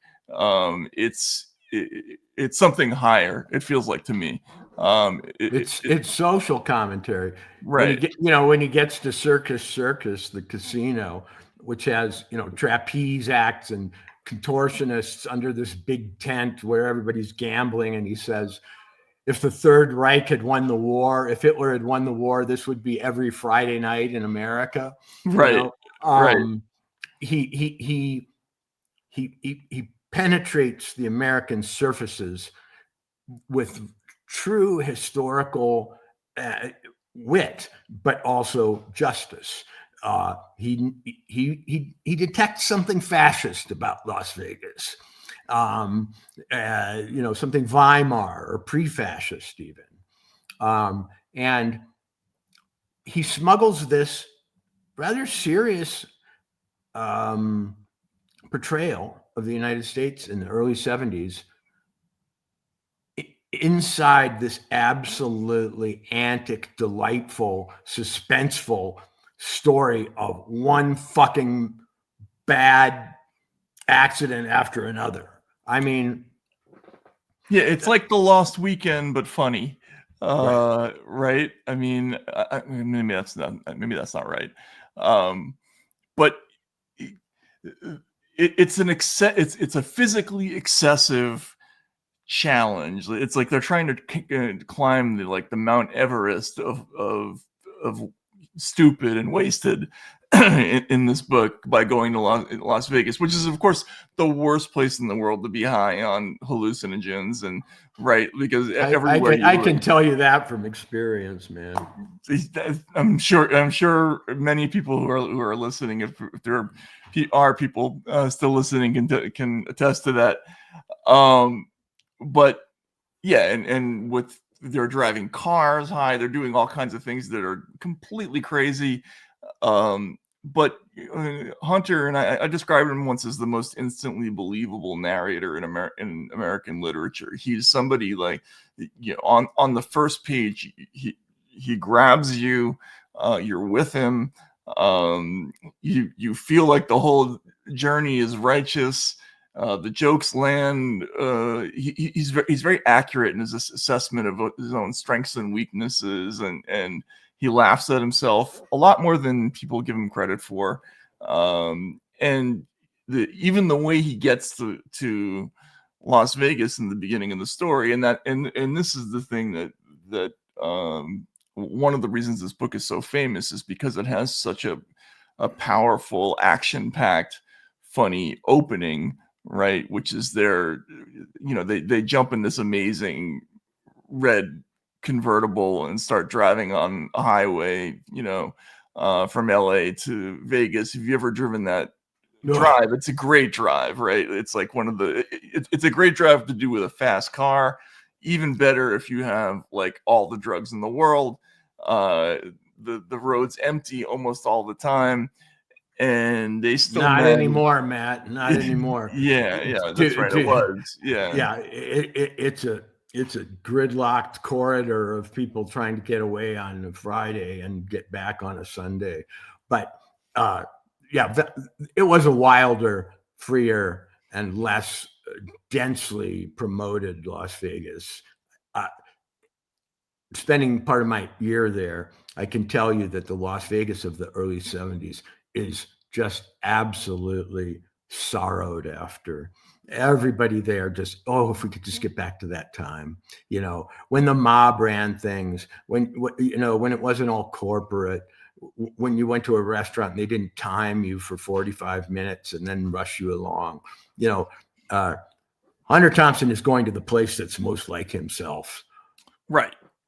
Yes. He's going to this place it's a mirage in the desert that reflects his chaotic personality, and it's perfect. And they have this amazing high-speed drive where all these things go wrong. They pick up a hitchhiker, which is just the worst possible decision they can make, right? And there's a great scene where Hunter starts thinking, well, gee, was this a good idea to bring the hitchhiker? Because the hitchhiker immediately sits in the back of the convertible and starts, reacting to them as one would with two crazy people in the front, especially with a 300-pound Samoan who is the attorney allegedly is. How long can we maintain? How long before one of us starts raving and jabbering at this boy? What will he think then? This same lonely desert was the last known home of the Manson family. Will he make that grim connection when my attorney starts screaming about bats and huge manta rays coming down on the car? If so, well, we'll just have to cut off his head off and bury him somewhere, because it goes without saying we can't turn him loose. He'll report us at once to some kind of outback Nazi law enforcement agency, and they'll run us down like dogs. Jesus, did I say that or just think it? Was I talking? Did they hear me? I glanced over at my attorney, but he seemed oblivious, watching the road. And this is the kind of narration, if you've done a lot of drugs, those are the kinds of thoughts you do actually have, and it fits perfectly with that scene. And I don't know. It's a great setup for the adventure they're going to have in Las Vegas. And I'm curious how many people in the audience. I'm sure, has everybody read this book? Are there people who have not read Fear and Loathing in Las Vegas among our listeners? I promise that even for those who have read it and read it more than once, there are things in it that you will discover from our conversation that you maybe didn't notice or didn't consider. Wow. For those who haven't read it, it's a book that is it's a book that is misconstrued and misperceived. It's more serious than people think. It's funnier than anything. It has a heart. It, in the end, is not a book about, look at me, narcissist, showing off, getting wasted, doing whatever the hell I want, wrecking hotel rooms. The paradox of Hunter Thompson is that in some ways, he's an upright person. He thinks of himself as an upright person. He thinks of himself as an American with rights, who does a job, has, respectable professional credentials, And he has a right to, behave and live the way he wants, but he is not antisocial. He doesn't want to see everything come down crashing and burning. In real life, Hunter liked hanging out with rich people. He liked doing things like go to the Kentucky Derby. He was a Southerner. He was a gentleman. He was an extremely dissipated gentleman, but still a gentleman. And one of the things I think people don't realize is that it's not just a show-off adolescent spree. Oh, and that was the big criticism when he died, and it drove me nuts to see it.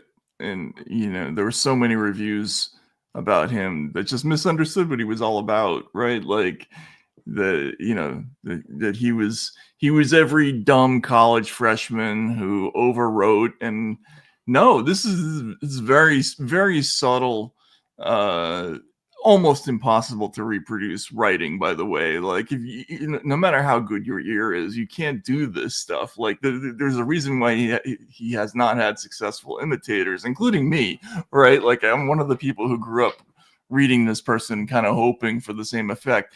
He has this amazing sort of four-dimensional quality to his prose that you can't put your finger on what it is that makes it work.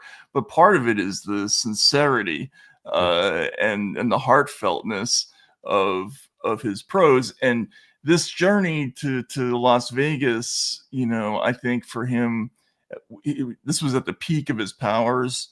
He didn't have a prime that lasted very long for pretty obvious reasons. He had serious drug and alcohol problems, and but he was asking a very serious question, where do we go from here? The 60s, is that all over? Are all those dreams dead? We had briefly this idea that things were going to be better.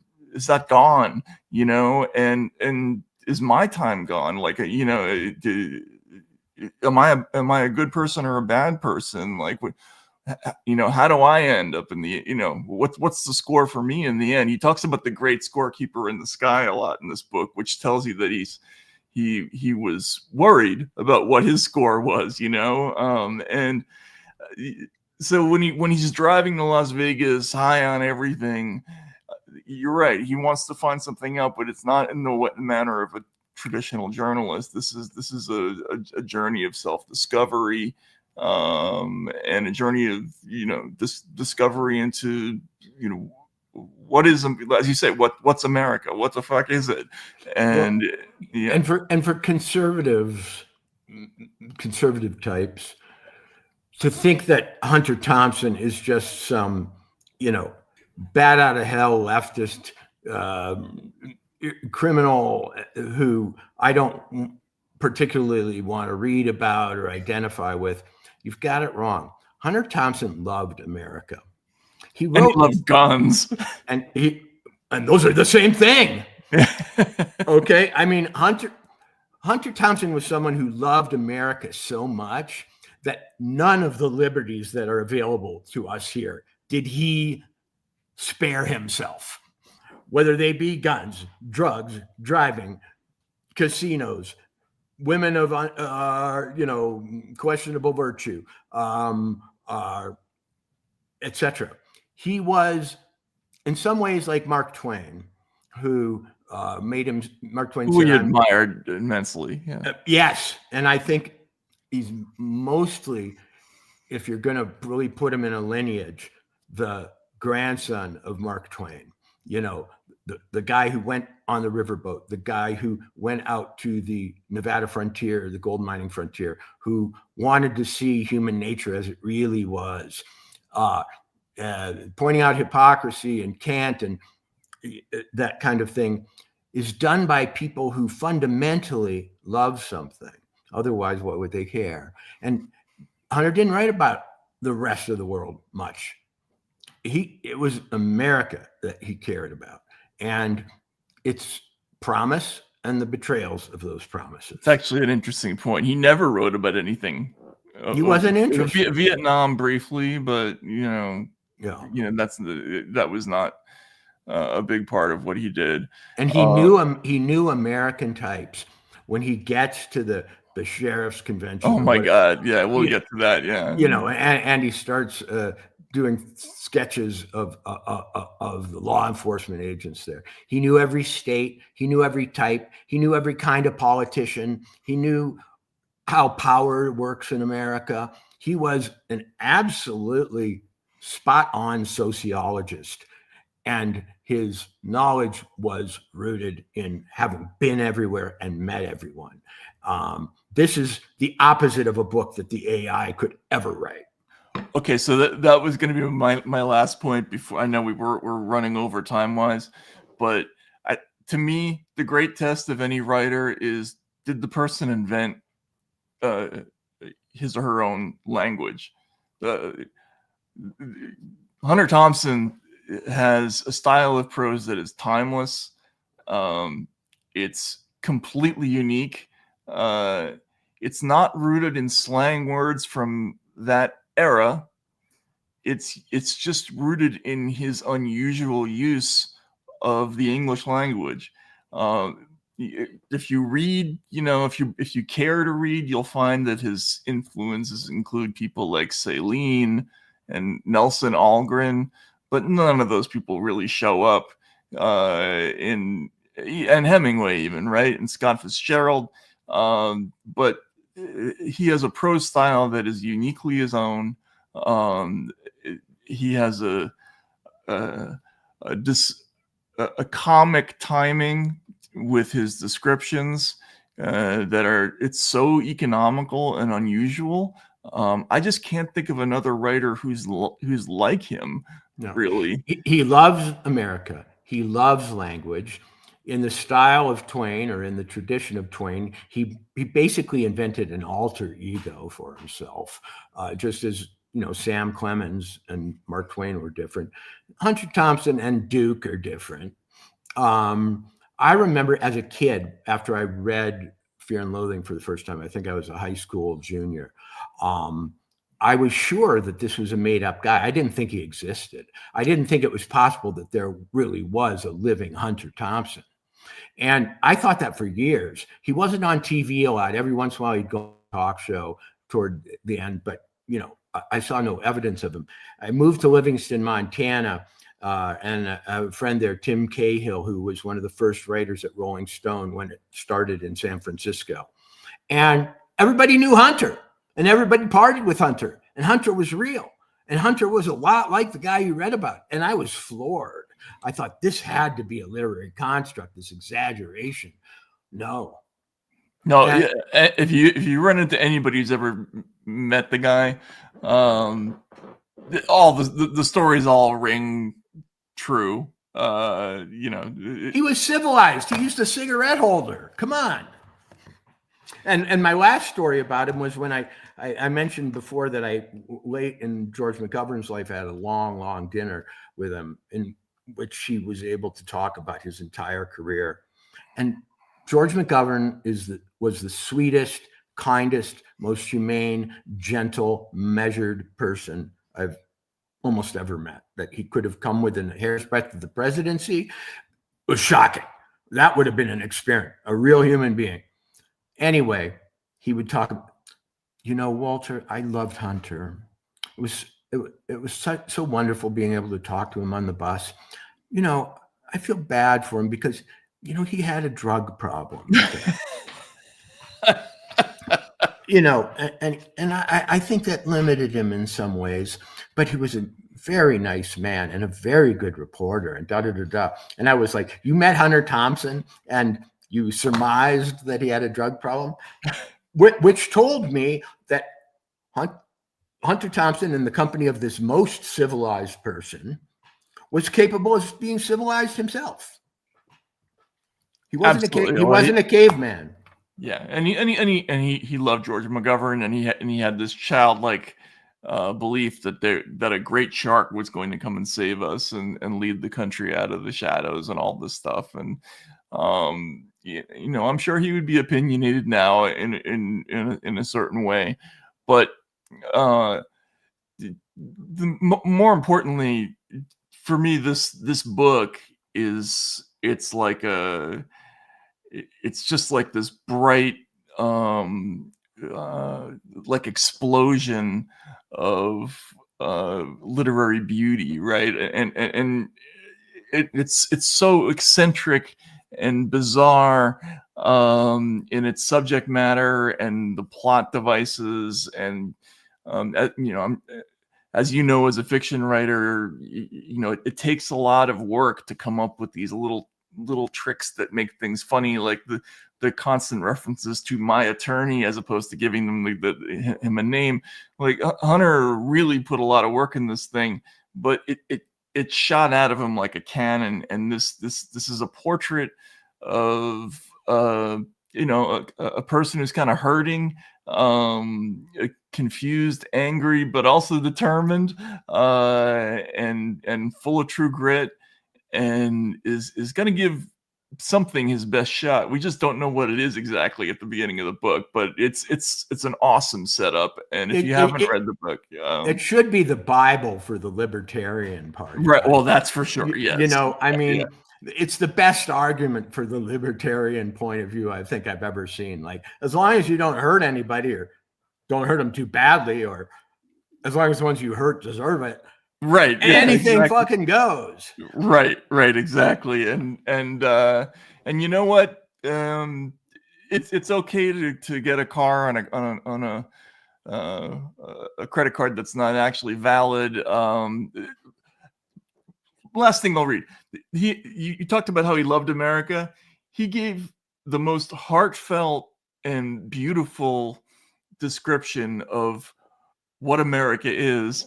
In response, he's having an argument with his attorney about the United States, and he said, "Oh wait, hang on a second, I'm in the wrong place. I'm sorry." He says, "You Samoans are all the same," he said. "You have no faith in the essential decency of the white man's culture. Jesus, just 1 hour ago, we were sitting over there in that stinking baño, stone broken, paralyzed for the weekend, when the call comes through from some total stranger in New York telling me to go to Las Vegas and expenses be damned. And then he sends me over to some office in Beverly Hills where another total stranger gives me $300 cash for no reason at all. I tell you, my man, this is the American dream in action." And it's a beautiful defense of what America in 1971 was, and so you're kind of with him for this whole journey. For me, it's a book, and one of the reasons to read it now is by contrast with the moment. It is a book about freedom at its limits. Oh, absolutely. This book couldn't be written now. It would be canceled 50 times over before it even got to a sensitivity read. So if you haven't read the book, if you're maybe a part of a younger generation and this wasn't something that was recommended to you, please do pick it up. You will not regret buying it. Not least for the great illustrations by his friend Ralph Steadman, who is it's rare that a book, we talked about Sherlock Holmes and The Strand. This book's illustrations are also iconic. Anyway, grab it. We'll talk more about it later. Walter, thanks for hanging out today. Thank you, everybody, for listening to us rant on for a little bit longer than we usually do. And we will see you later this week. See you then.